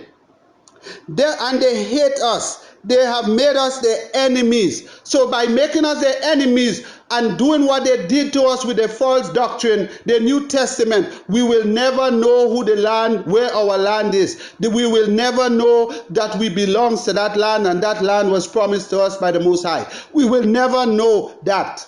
That's what they are saying. That's what they are thinking.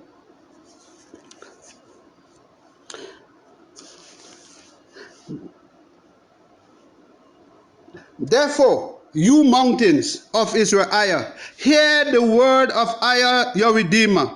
Thus says Aya your Redeemer to the mountains and to the hills, to the rivers and to the valleys, to the desolate waste and to the cities that are forsaken, which became a prey and derision to the residue of the heathen that are round about.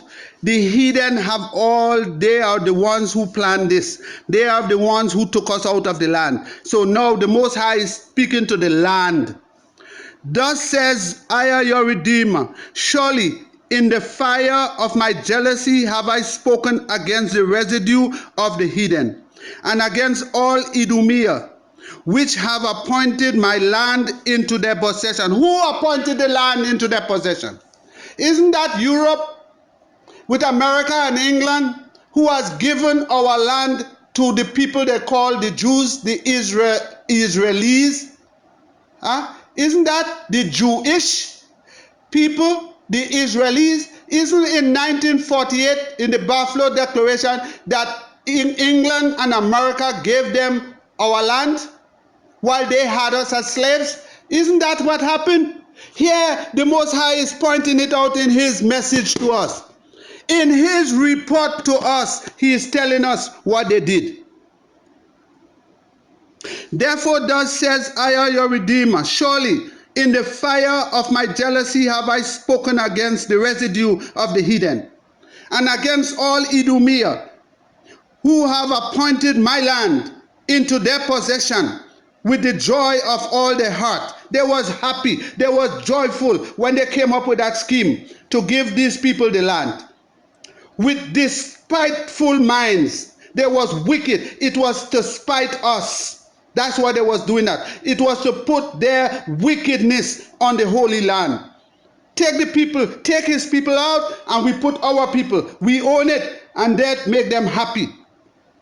To cast it out for a prey. He's speaking to us, my dear people. Listen to your report. Verse 6. Prophesy therefore concerning the land of EZER-IAH, and say unto the mountains, and to the hills, and to the rivers, and to the valleys, thus says Aya your Redeemer, behold, I have spoken in my jealousy and in my fury, because you have borne the shame of the heathen. Who have borne the shame of the heathen? The land and its people. They have taken the land. It's not belonging to them. They're not supposed to be there with a blasphemy. They're not to be there with their idols. They're not to be there with a Kabbalistic order. They are the heathens. Verse 7. Therefore thus says Aya your Redeemer, I have lifted up my hand. Surely the heathen are about you. They shall bear their shame. Aya is telling us, he is the one going to lift up his hand, not we. Not we are to lift up our hands. He is going to lift up his hand and cause them to bear their shame. He's going to punish them for what they have done. This is what he's saying to you in your report. He is telling you, don't be afraid. Don't lift up your hand. He is going to lift up his hand, and he is going to punish them for what they have done to your land and to you. What they have done to our land and what they have done to us. Verse 8. But ye, O mountains of Jerusalem, you shall shoot forth your branches, and yield your fruit to his people EZER-IAH, for they are at hand to come. Listen to your report, my brother and sister. The Most High is talking to the land, and he's saying, you soon will send out your buds, your branches. Trees will soon grow back on you. You will soon be fertile again. You will be blessed. I will replenish you again with rain. I will give you back your trees. Why? Because your people is soon to come back. He is telling you in your report. Do you hear your report? He is telling you, don't worry about these heathens and their deities. Turn to EZER, your Redeemer, and listen to what he's saying. Keep his commandments. Be obedient to his words and hope in your promise, in this promise that he promised you. He says here, verse 7, therefore thus says EZER, your Redeemer, I have lifted up my hands. Surely the heathen that are about you, the heathens that have taken you, the heathens who have taken your land, they shall bear their shame. But you, O mountains of EZER-IAH, you shall shoot forth your branches. You're going to keep making your children. You're going to go back and you will yield your fruits to my people of EZER-IAH, for they are at hand to come. The Most High is telling you he is preparing his land for you. That's why the heathens are preparing their nuclear weapons to kill one another. Your time is close to go back into your land, my brothers and sisters. Our time is coming. Watch the events and see what EZER is saying to you in his report. Verse 8. But you, O mountains of EZER-IAH, you shall shoot forth your branches and yield your fruits to my people of EZER-IAH, for they are at hand to come. How we know is us? My brothers and sisters, remember, he said we're going to be in the land of captivity for 400 years. And after the 400 years, he going to bring us back. It's 400 years, my brothers and sisters. So we know. We don't have to ask nobody. We don't have to go to no pastor, no priest. We read our book. We will know. Verse 9. Behold, I am for you. EZER is for us. EZER will turn unto us, and we shall be titled and sown, tilled and sown. The land is going to be tilled and it's going to be sown. EZER is doing this. EZER is preparing the land. He's planting his seeds now. You ever see a spot of ground that have no seed, no tree, nothing, and then one day you pass and you see a tree growing up. You wonder where that seed come from. You don't know where it come from. You didn't plant it. EZER is saying here, he's telling them, he's telling us, he is the one. He will turn unto you. For behold, EZER is for you. EZER will turn unto you. You will be tilled and sown. He's speaking to the land. And will multiply men upon you. Who is the man EZER is going to multiply upon the land? He's speaking to the land. He's telling the land, don't worry. The land miss his people. The land miss his people. Rachel is over there crying for her children. And EZER here is saying to the land, take it easy a little more while. You will be tilled again. You will be beautified again. You will have beautiful vegetables growing on you again. Your land will be clean. You will have your children singing songs. You will have marriages and music. You will hear tambourine. You will hear the music from the organ. You will hear the strings instrument again. Don't worry. Just bear for a while. Just bear a little more. It's coming. Your people, your children is coming back. All the house of EZER-IAH, even all of it, and the cities shall be inhabited, and the waste shall be built. The cities will be inhabited, and the waste, all the rubbles you see over there, all where the temple was, all where you see rocks and stone, all these going to be cities again. They will be rebuilt. By who? By us. and our children, or our children and their children. It will be rebuilt by Jacob's children. Verse 11. And I will multiply on you man and beast, and they shall increase and bring fruit. And I will settle you after your old estate. He's going to bring us back. Our people will be making children. Our trees will be bearing fruit. Our animals will be making children. That's the fruits that will encompass the land, just like it once was when we was there. And will be better unto you than at your beginning. It will be better than it was when we was there before. And you shall know that I is your Redeemer. My dear brothers and sisters, are you hearing your report? Are you seeing what I promised us? Stop worrying about the heathen and what they are doing. We are not to worry about the heathen and what they are doing. We have to spend our time learning our report. We have to spend our time learning the things we need to know, so that when we go back into our land, we will have knowledge of the land. We will know what we have to do. We have to praise EZER-IAH. We have to keep his commandments. Verse 12. Yea, I will cause men to walk upon you, even my people EZER-IAH.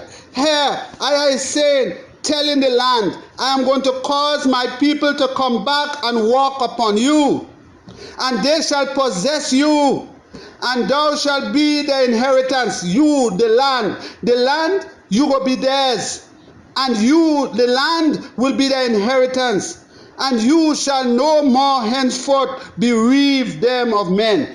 And from that, when we go back, this land, he's telling the land, you will never again be without your people.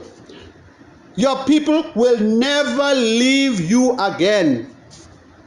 Remember, they took us in Syria from the land. They took us to Babylon from the land. We went to Egypt from famine to the land. Now EZER-IAH is saying, when he brings us back there, never again we will have to leave that land. Never again. Verse 13.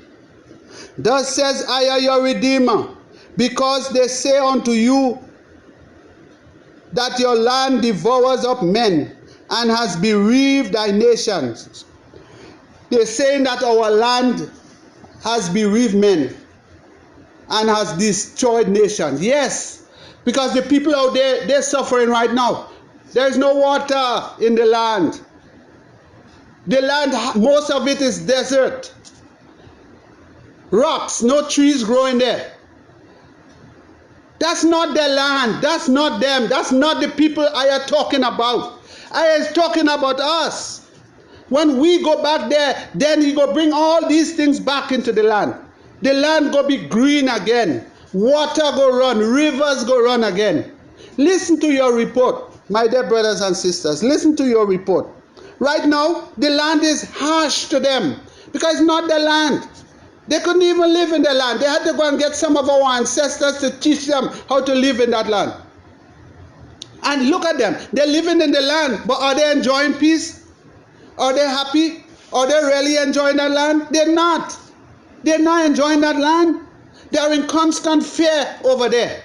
Look, they're afraid of Iran. They're afraid of Hezbollah. They're afraid of the Palestinians. They're afraid of everybody over there. They're not happy over there. Because it's not the land. They know that land doesn't want them there. EZER-IAH is speaking to the land. Listen what he's saying to the land, my brothers and sisters. Listen to your report. Listen to your report. 15. Neither will I cause men to hear in thee the shame of the heathen anymore. EZER-IAH is saying, when he brings us back into that land, he's not bringing no heathen in that land anymore. No shame of the heathen. Right now they're shaming the Most High over there. They have homosexual parades. They're bowing to wall and kissing wall and boxing up on the wall like they're worshiping wall. The Most High say, when he do this new covenant with us and bring us back there, none of this no more. Neither will I cause men to hear indeed the shame of the heathen anymore. Neither shall thou bear the reproach of the people anymore. Nobody gonna calling you nigger. Nobody gonna calling you this or that name no more. Neither shall thou cause thy nation to fall anymore. Nobody gonna be invading us and breaking us down and take us as slaves anymore. Says EZER, our Redeemer. That is your report, my brothers and sisters. It's in your report. The whole book of Ezekiel. Read your report. Before you study anything else and worrying what people say, get in the book and read the report that the Most High sent to you. The one he spoke about in EZER-IAH chapter 53.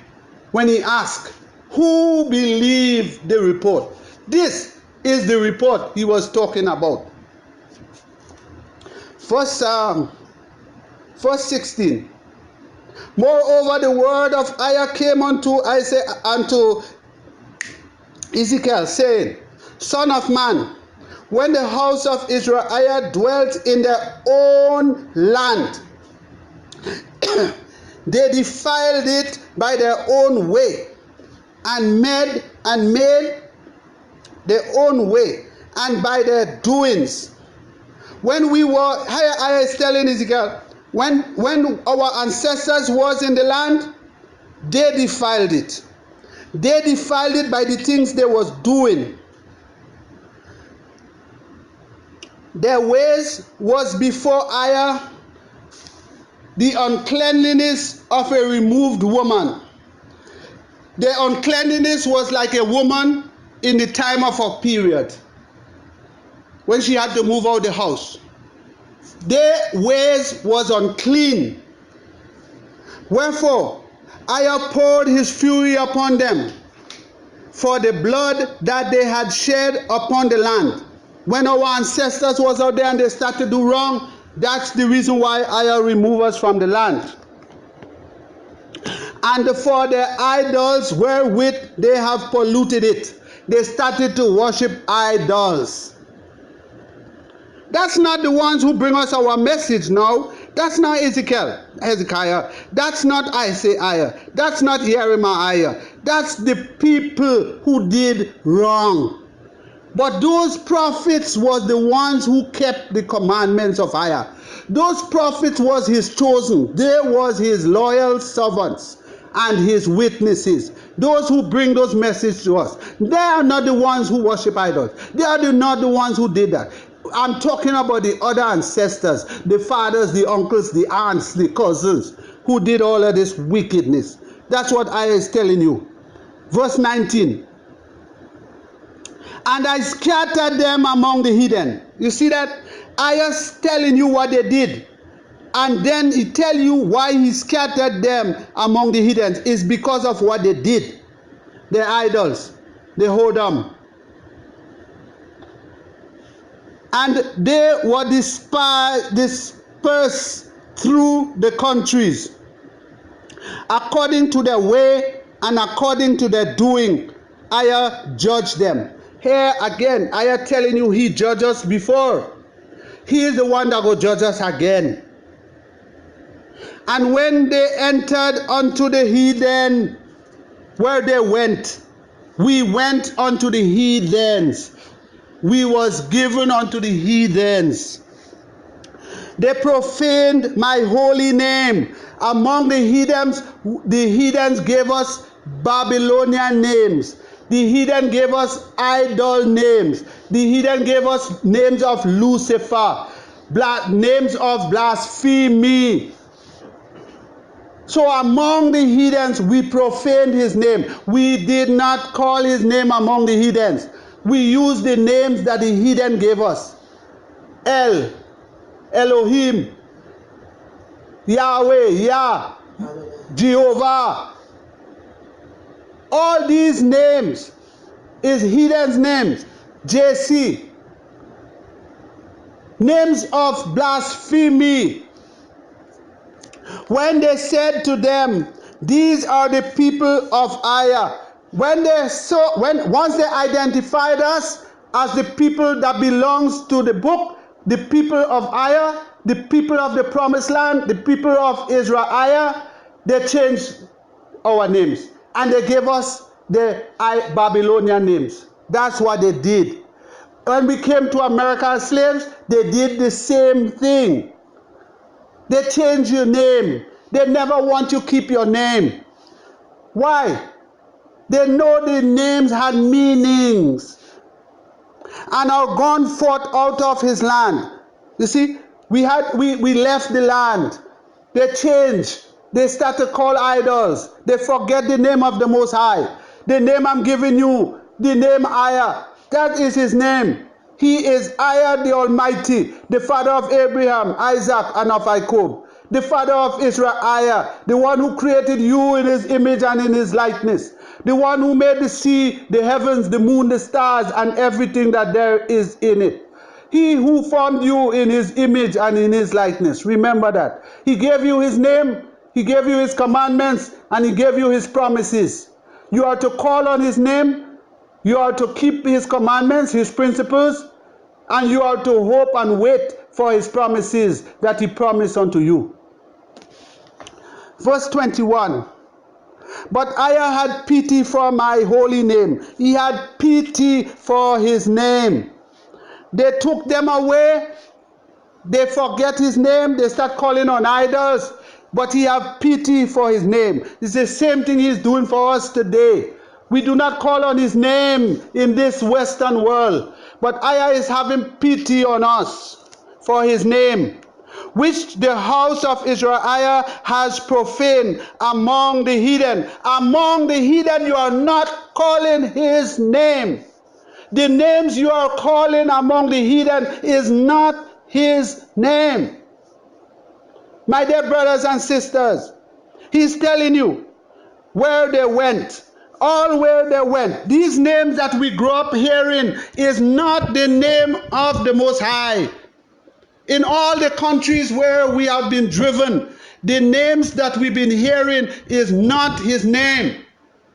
No God. God is not his name.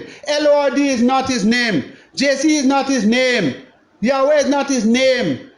Jehovah is not his name. Yahuwah is not his name. These are not his name. Verse 22. Therefore say unto the house of Israel, because we was doing this, now EZER is going to put in his report to us. So he's telling him what to say unto us. Thus says EZER your Redeemer, I do not this for your sake. He's saying what he's about to do is not because we don't call on him. We have transgressed his laws, but he's going to do something for us. O house of Israel, but for my holy name. Whatever he's doing for us is because he has put his name on us. We are Hebrew Israelites. We are the children of EZER. We are his servants and his witnesses. So he says here, continue. But for my holy name's sake, which you have profaned among the heathen where you went. The same name you refuse to call. The same name you have forgotten. The same name you have cast to ruin. The same name you have used in vain, not knowing that is the Most High name. This name EZER. Verse 23. And I will sanctify my great name. Listen to this. Listen to this. And I will sanctify my great name, which was profaned among the heathen, which you have profaned in the midst of them. This great name you refused to call when you were among them. This great name I have given you that you will not call while you are among the heathen. And the heathen shall know that I am EZER. That same name, he gonna bring it back. He gonna magnify it and sanctify it. And the heathen will know that he is EZER.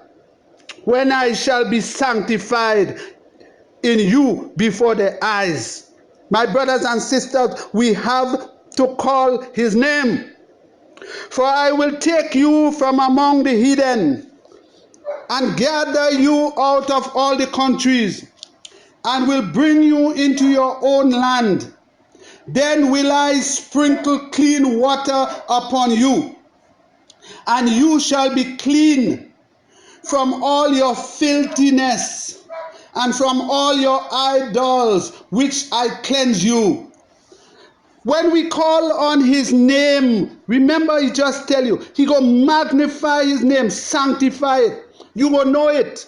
You will call on it. Then Ayah is going to take you out from among these people. He's going to wash you up. He's going to make you clean. And he's going to make you to forget all the names of the idols that you are now calling on. He says in 26, after he clean you, a new heart also I will give you. A new spirit will I put within you. And I will take away the stony heart out of your flesh. And I will give you a heart of flesh. He will take the stone out your heart, the hard-headedness, the stubbornness. When you call on his name, he's going to remove it from you. And he's going to give you a spirit to know him, to call on him. Verse 27, and I will put his spirit within you and cause you to walk in his statutes. Then you will know his laws. Then you will know to call his name. Then you will know righteousness from sin. And you shall keep his judgment and do them. You will keep his judgment and you will do them. And you shall dwell in the land that he gave to your fathers. Then you are ready to dwell in the land that he gave your fathers. And you shall be his people, and I will be your redeemer. Read your report, my dear brothers and sisters. Read your report that I have sent to you. Verse 29. I will also save you from all your uncleanliness. And I will call for you corn, and will increase it, and lay no famine upon you. When you go back into that land, no famine no more. We don't have to go to Egypt no more for no food. No food, no famine no more. Ayah is going to give us rain. He's going to give us corn. Corn represents food and everything else that we go need. Verse 30. And I will multiply the fruit of thy tree, and the increase of the field, and you shall receive no more reproach of famine among the heathen. No more famine, no more reproach. We ain't going back to Egypt no more for they to tell us, oh, you come in with land as slaves because you was hungry. Oh, you come to America because you was hungry. Oh, you come out from your country, you don't have nothing, so you had to come here to get something. Oh, you came to Europe because without Europe you wouldn't survive. No more of this, no more of this. I am saying to you in your report, no more of this nonsense from the heathen. Verse 31, then shall you remember your own evil ways and your doings, and were not good, and shall hate yourselves in your own sight for your iniquities and for your abomination. You will hate yourselves for the things you have done. You will hate yourself for all the things we did before we get to know. All the idols' name we call, all the idols we pray to, all the demons that we call upon, we will hate ourselves for it. We have to purge ourselves. We have to do it. We must do it. When the Spirit come on you, you must do it. Call his name, my brothers and sisters. Verse 32, not for your sakes do I this, says I, your Redeemer. Be it known unto you. Be ashamed and confounded for your own ways. He's saying he's not because of our ways he's going to do this for us. He's doing this for us, he told us, is because of his name. Because of his name, he's doing this for us. So we have to call on his name. We have to show Ayah we know his name and now we need his help. It's not because that, oh, it's something we do and he's doing this for us. He's doing this for us because of his name. So he's going to magnify his name. He's going to make his name known to all of us. He's going to make his name known to us. And we're going to call on it. And when we call on it, he gonna do all this for us. That's why he says, be it known unto you. Be ashamed and confounded. You have to be ashamed for all the things we did that was wrong. We can't be boastful. We can't be prideful. We can't exalt ourselves. We still have to be ashamed of the things that we did. We have to be ashamed of the things we have done and continue to ask for forgiveness. But now we know his name, we call his name, we praise him. Thus says EZER, your Redeemer, in the day that I shall have cleansed you from all your iniquities, I will also cause you to dwell in the cities, and in the waters, and in the waste shall be built. So he's going to cause us to go back into the cities over there in the land, and he's going to cause us to rebuild all the places that need to be rebuilt, like his temple, like his places, all the places that need to be rebuilt. And we going to know where they are because the rubble is on the ground over there. And the desolate land shall be tilled, whereas it lay desolate in the sight of all that pass by. Right now, all the people who pass by, what they see? Desert, wilderness. That's all they're seeing. That's what they're seeing now when they pass by. So they have nothing to jealous about over there now. They don't have nothing to envy.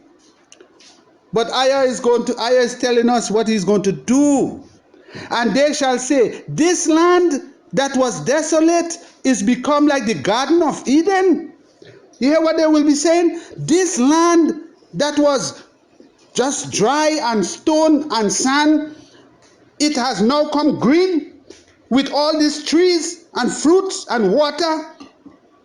This land has now become like the Garden of Eden, and the waste and desolate and ruined cities are become fenced and are inhabited. That's what they will be saying, my dear brothers and sisters. It is the same Garden of Eden we're going back to. It is the same Garden of Eden. I have locked it up. He will open it unto us when we offer ourselves to him. When we offer ourselves to EZER, our Redeemer, he will open the Garden of Eden unto us. Verse 36.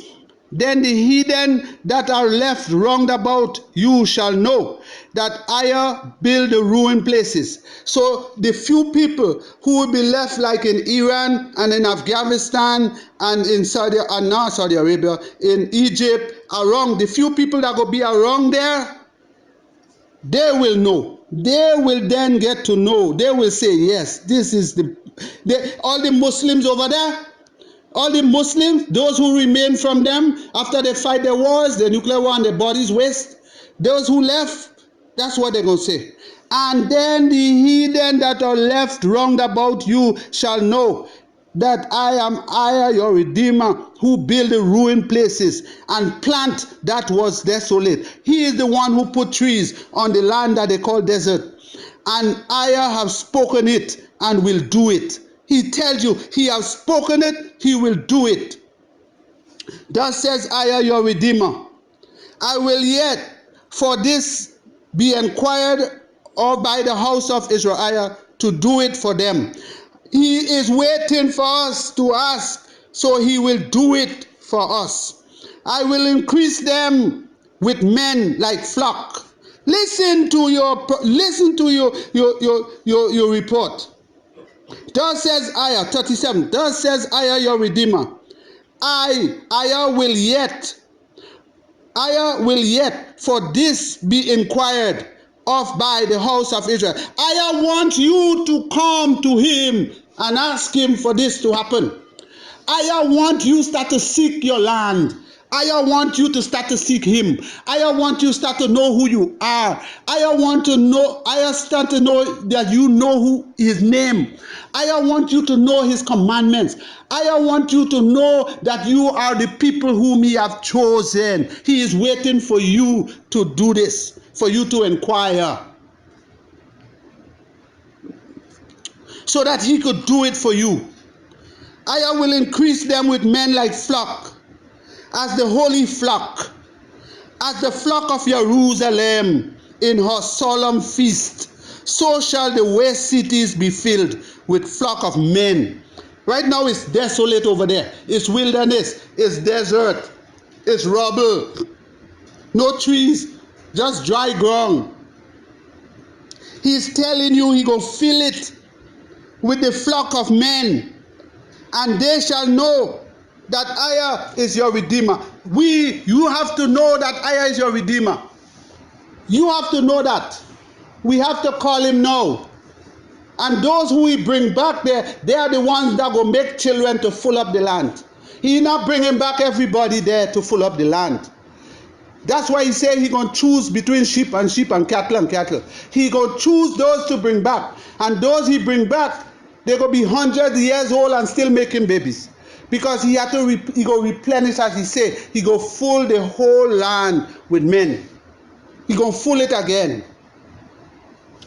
Now, I will go into verse 37, chapter 37, and this will be the last one I will read to you out of your report today.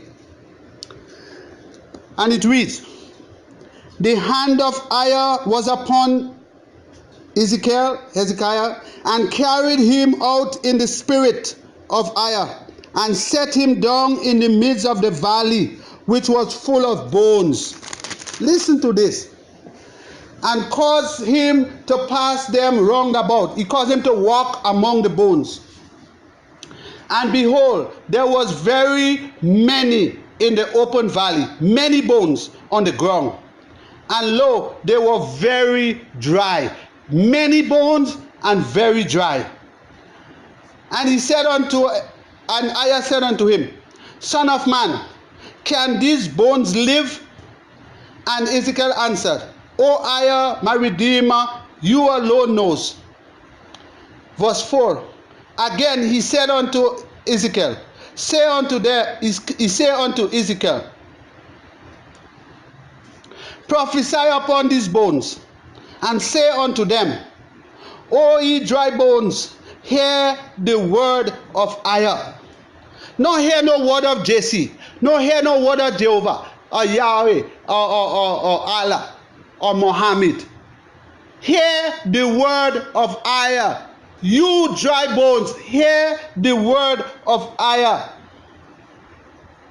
Thus says EZER, your Redeemer, unto the bones, behold, EZER will cause breath to enter into you, and you shall live. EZER shall cause breath to enter into you, and you shall live. The very thing he just told you he will do. He will wash you and put his spirit in you. And EZER will lay sinews upon you. He gonna give you strength, muscles, and will bring upon flesh upon you, and cover you with skin, and put breath in you, and you shall live, and you shall know that EZER is your Redeemer. EZER is going to, when you call his name, he will send his spirit to you. He is going to strengthen you. He is going to give you wisdom, knowledge, and comprehension. You will be able to dissect the words. You will be able to know what he promised you. You will know who you are. You will know where your land is. You will know why you are not in your land. You will know who is in your land. You will know why they take you out. You will know why you was made slave. You will know why you are still in land of captivity. You will know why you are in a strange land. You will know why this was not your original language. You will know why these people with different colors are your bosses. You will know why they are your leaders. You will know why they are your government. You will know why they are your army and your soldier. You will want to know why they are your queen, why your queen is white, why your king is white, why your president is white, why all your legislators is white. You will want to know. EZER is telling you this. Verse 7. So I prophesy. So Ezekiel is saying, so I prophesy as I was commanded. As EZER tell him to say it, he said. There was a noise, and he heard a noise, and behold, a shaking. Did you remember when he heard this noise before? He heard that noise when he saw the things coming down from heaven with the wheels and the sound. Remember, he heard it in the beginning.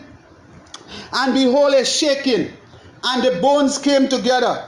He heard a noise, he heard a shaking, and he saw the bones start to get together. So the bones from the knee bone join up with the foot bone, with the thing bone, and the hand bone join, and the finger bone join to the hand. The bones start to get together.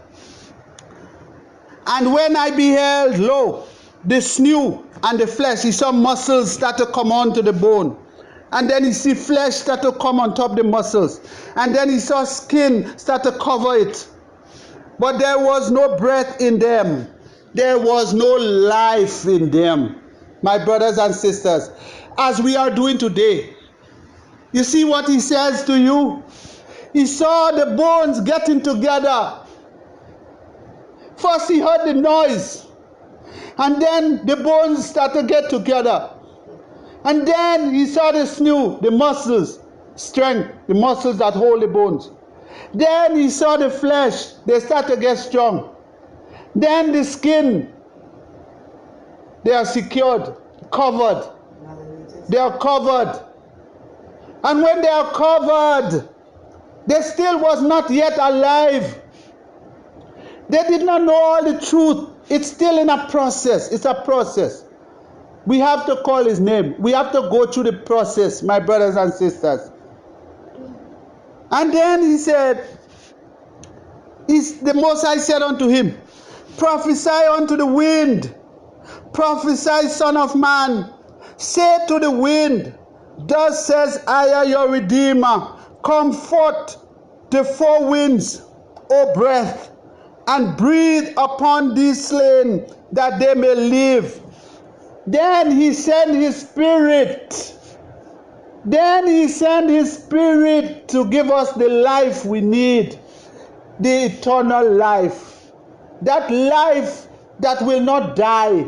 That life that will take us, that spirit that will bring us back into the land where we will live safely. Listen to your report, my brothers and sisters. Listen to your report. Verse 10. So I prophesied as I was commanded, and the breath came into them, and they lived and stood up upon their feet, an exceedingly great army.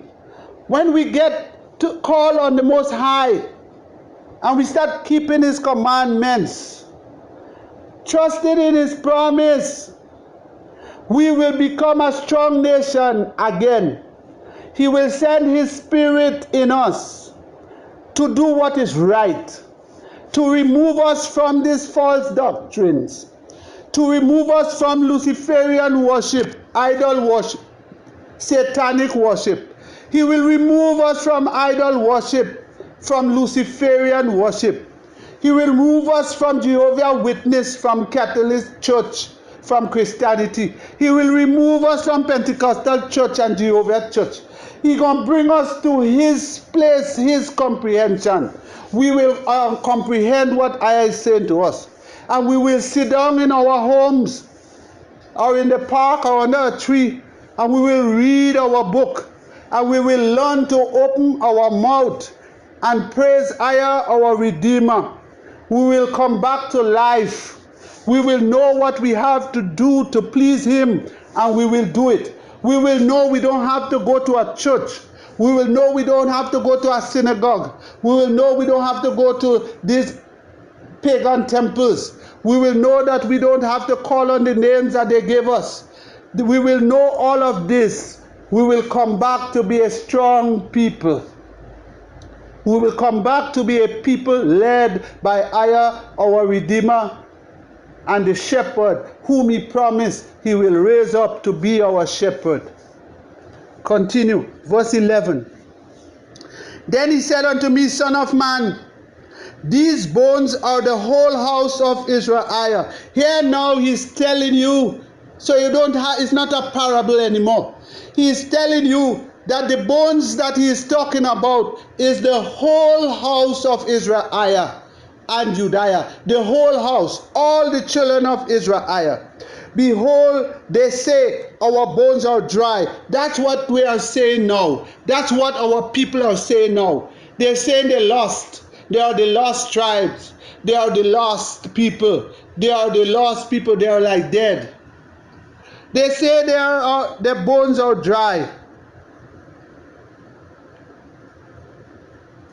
And their hope is lost. They're saying that their hope is lost.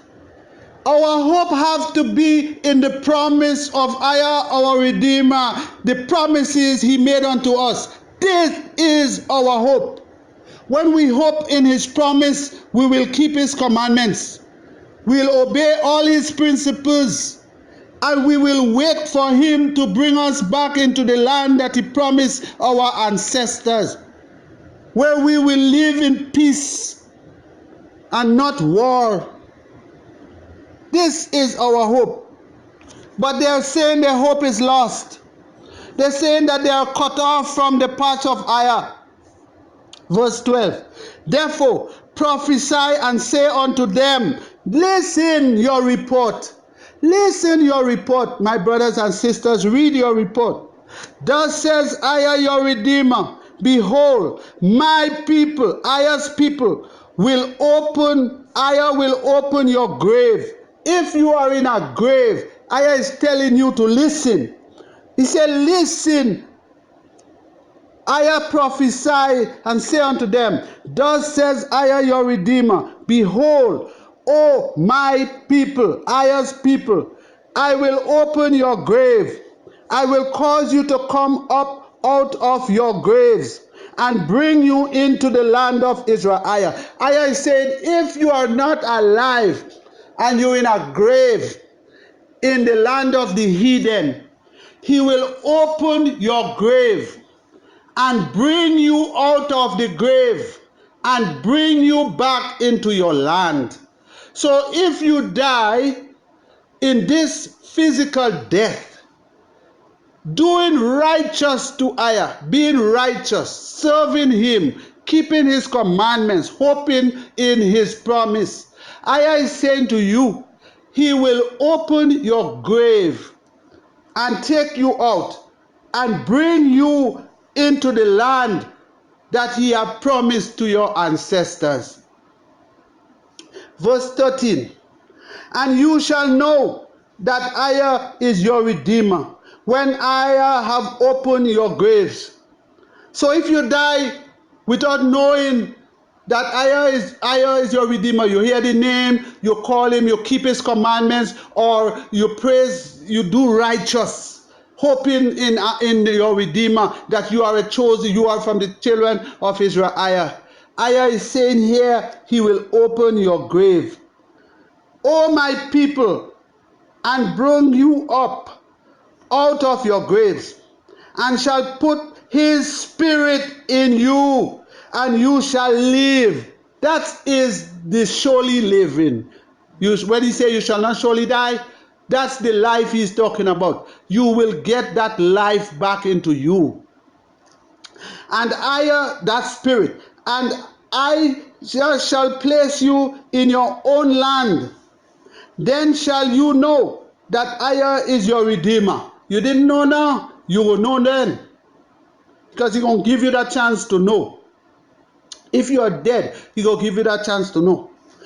EZER have spoken it, and EZER will perform it, says EZER, your Redeemer. Read your report, my brothers and sisters, with me. Read your report. Verse 15. Then the word of EZER came unto me, saying, moreover, thou son of man, take thee one stick, and write upon it for Judah and for the children of Israel, his companions, that's his brothers. Then take another stick, and write upon it for Joseph and the stick of Ephraim, and for all the house of Israel, his companions, and join them one to another into one stick, and they shall become one in thy hand. Remember when EZER said He gonna make them one nation? Listen to your report. Verse 18. And when the children of thy people shall speak unto you, saying, what does it mean? What thou meanest by this? What does it mean by these two sticks you put together? When they ask you, he says, say unto them, thus says I, your Redeemer, behold, I will take the stick of Joseph, which is in the hand of Ephraim, and the tribe of EZER-IAH, his fellows, and will put them with him, and with the stick of Judah, and make them one stick, and they shall be one in my hand. They shall be one. IAH is going to take us all we are separated, and he's going to make us one. And the sticks wherein thou write shall be in thy hand before thine eyes. And say unto them, thus says IAH the Redeemer, behold, I will take the children of EZER-IAH from among the heathen. Listen to your report, where they have begun. And I will gather them on every side, and bring them into their own land. And I will make them one nation in the land upon the mountain of EZER-IAH. And one king shall be king over them. And there shall be no more two nations, neither shall they be divided any into two kingdoms any more at all. Neither shall they defile themselves any more with their idols. No more idols among us, nor with their detestable things, nor with any of their transgression. But IAH will save us out of all our dwellings, places where we have sinned, and will clean us. So shall we be his people, and IAH will be our Redeemer. Verse 24. Again, he's telling you in your report. Listen what he's saying to you in your report again for the second time. And David my servant shall be king over them, and they shall have one shepherd. They shall also walk in my judgment, and observe my statutes, and do them. My dear brothers and sisters, we have to know from here, that David is the one that IAH promised unto us. And unless we see David, that New Testament is not yet come true. David is the one that will bring this to existence through IAH. Only David. No Yeshua here, no JC here, no what else, no Jehovah, no Yah, no Yahuwah, no David. He gonna use David. Listen to your report. That's your report. They're having one shepherd. No, IAH and JC. No, IAH and David. David is the shepherd. IAH is our Redeemer and our Savior. One shepherd. They shall also walk in his judgment. Whose judgment? The judgment of IAH. We walking in IAH's judgment. David is walking in IAH's judgment. David is ruling according to IAH's directives. David is following the direction of IAH. We have to follow the directives of IAH. We have to observe his statutes. He is the one who made laws for us. He is the one who gave us commandments. And we have to do them. We have to do them. We need to start doing them now, my brothers and sisters. Listen. Listen what I'm saying to you. We have to start doing them now. Verse 25. And they shall dwell in the land that I have given unto Jacob, my servant, wherein your fathers have dwelt. He is going to give us the land that he gave to Jacob, the land where Abraham, Isaac, and Jacob have dwelt. And they shall dwell therein, even they and their children, and their children's children forever. And IAH's servant David shall be the prince forever. And IAH's servant, the David. Don't we know that David is dead? When he was speaking to Ezekiel and David was dead? IAH is telling, he just told us he go take us up from the grave. He's just telling you he go bring back David.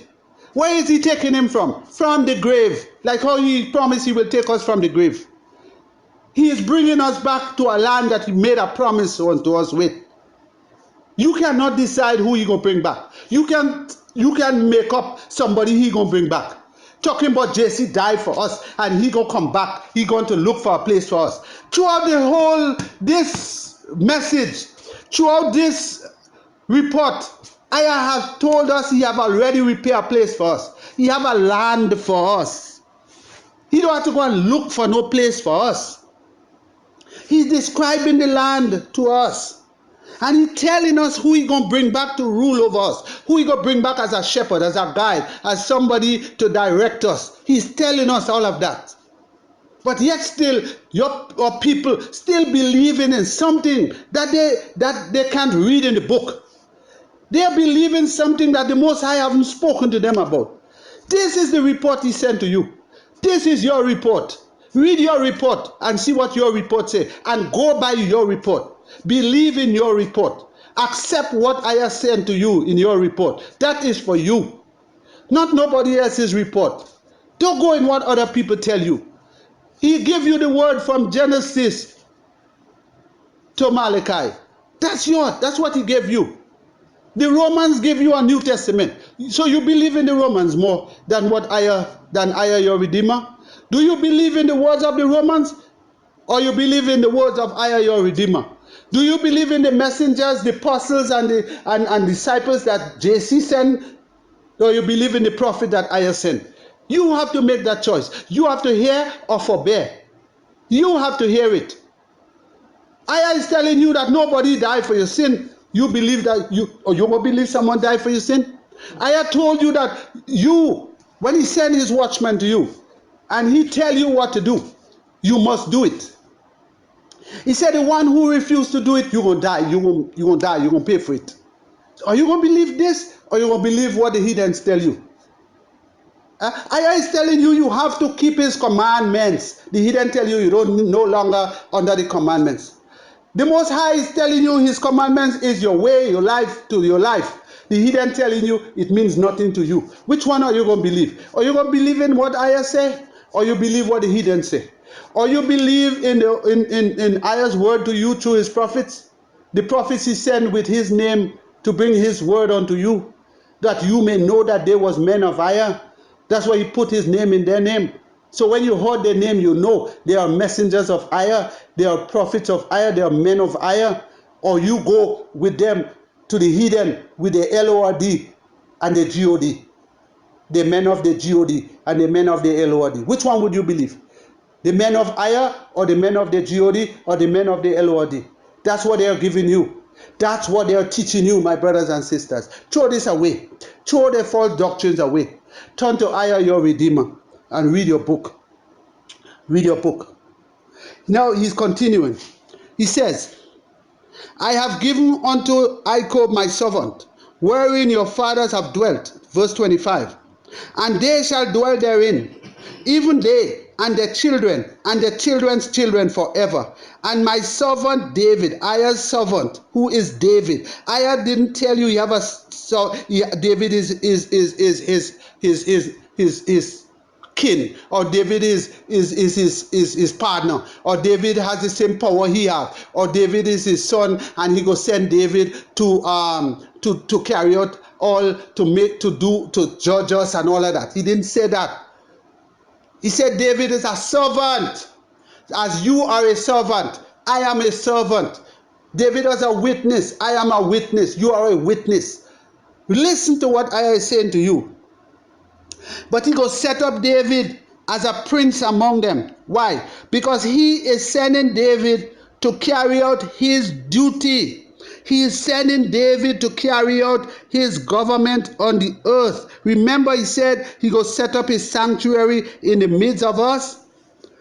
David knew every foundation that was built over there.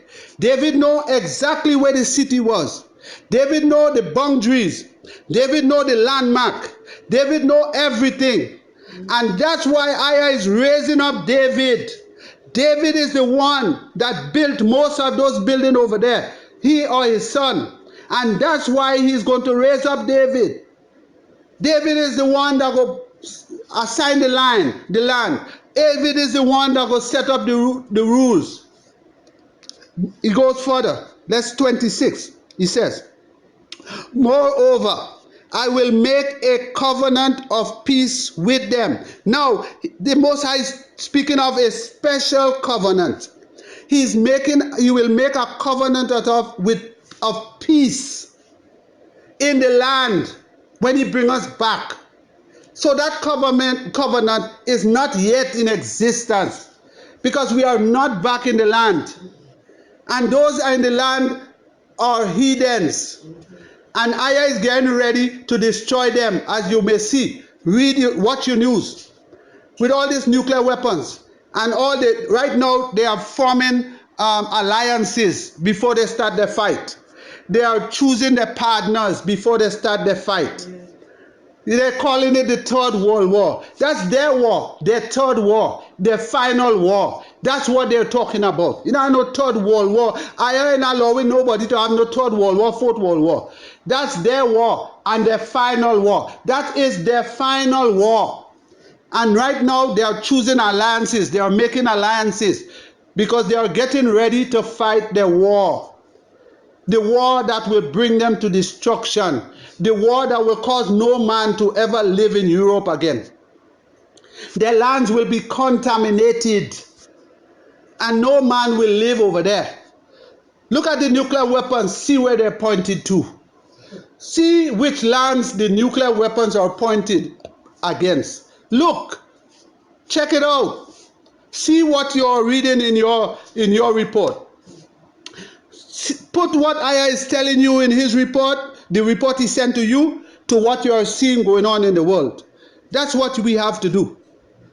And forget all the other nonsense about who born where and which one born there and what that one say. Let's study the word of EZER. Let's listen to his words that he sent to us. That's what we have to do.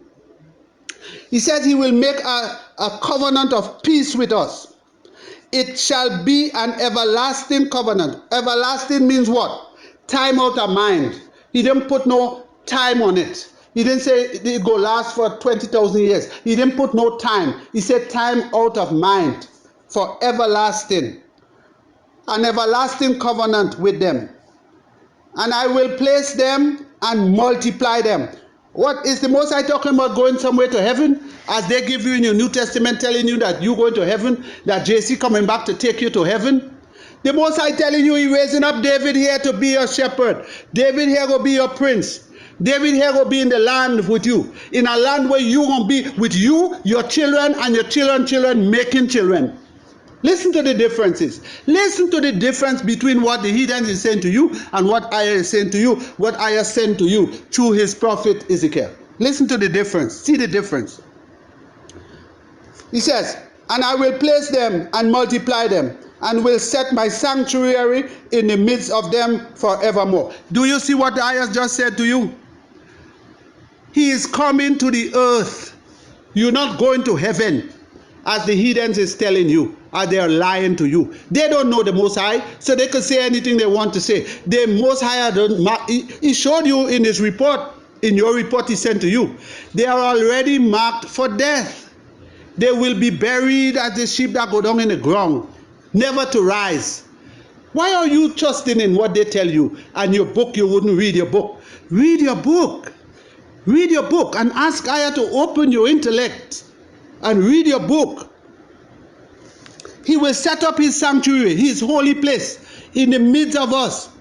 And when he set it up, it will be there forever, forevermore.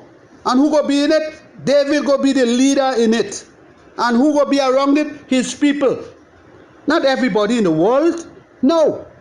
Those who choose EZER. Those who come to us and listen to us and treated us right. Those who accepted us and treated us right. These are the people who will come among their temple.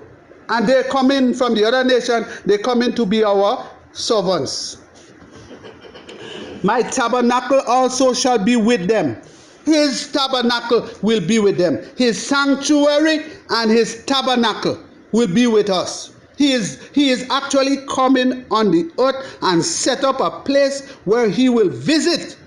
Like how we visit Ezekiel in the beginning. He didn't have a house to come to. He came on a mountain. He came in front of Ezekiel. He saw it. He saw the smoke. He saw the fire. He heard the voice. He saw the wheels. He saw the machine. He saw everything. Aya is telling you here, he coming this time to set up residence. So he gonna have a place on the earth. He gonna make it his own, as how he was designed for it in the beginning. But we continue as a people to go astray. So destruction is coming, a total destruction for the wicked, and Aya is going to take possession of his handmaiden. And my tabernacle, Aya's tabernacle shall be with them. Yea, Aya will be their redeemer, and they shall be his people. You have to acknowledge Aya is your redeemer. And the heathen shall know that Aya, our Redeemer, do sanctify Israel, when his sanctuary shall be in the midst of them forevermore. They must know this. So my dear brothers and sisters, this has been a long video, but I hope you will listen to this video. If you can listen it at one time, listen it in parts, and read your book together with me as I've read, and you will comprehend what Aya is saying to us. This is just another part of the report that was sent to us by Aya through Ezekiel, whose correct name is Hezekiah. So this is our report, part of our report. I will call it part 2 of our report. I want you to listen to it. And may the Most High bless you and keep you safe. May the Most High preserve you from all danger, from all accidents, and from all iniquity. So may the Most High be your shepherd, and may he make you never be in want of anything, but he will guide us and protect us. He is our Redeemer. He is our Savior. We call on his name. We keep his command. We do his commandments, and we hope in all his promises. His promises is coming. It's not too far away from us. He promised us 400 years into captivity, or 400 years is about to expire, and Aya has made promises to us. We must believe in his promises. To you, brothers and sisters, I know you love the Most High. Let us continue. Let us call his name. Let us study his word. Let us seek his truth and ask him to protect us from all evil always. May Aya bless you, my dear brothers and sisters. May Aya bless you. Aya is great. Remember to say it. Aya is great. Aya is great. Aya's name is excellent in all the earth. Aya's name is excellent in all the earth. Praise be to Aya. Praise be to Aya, now and forever.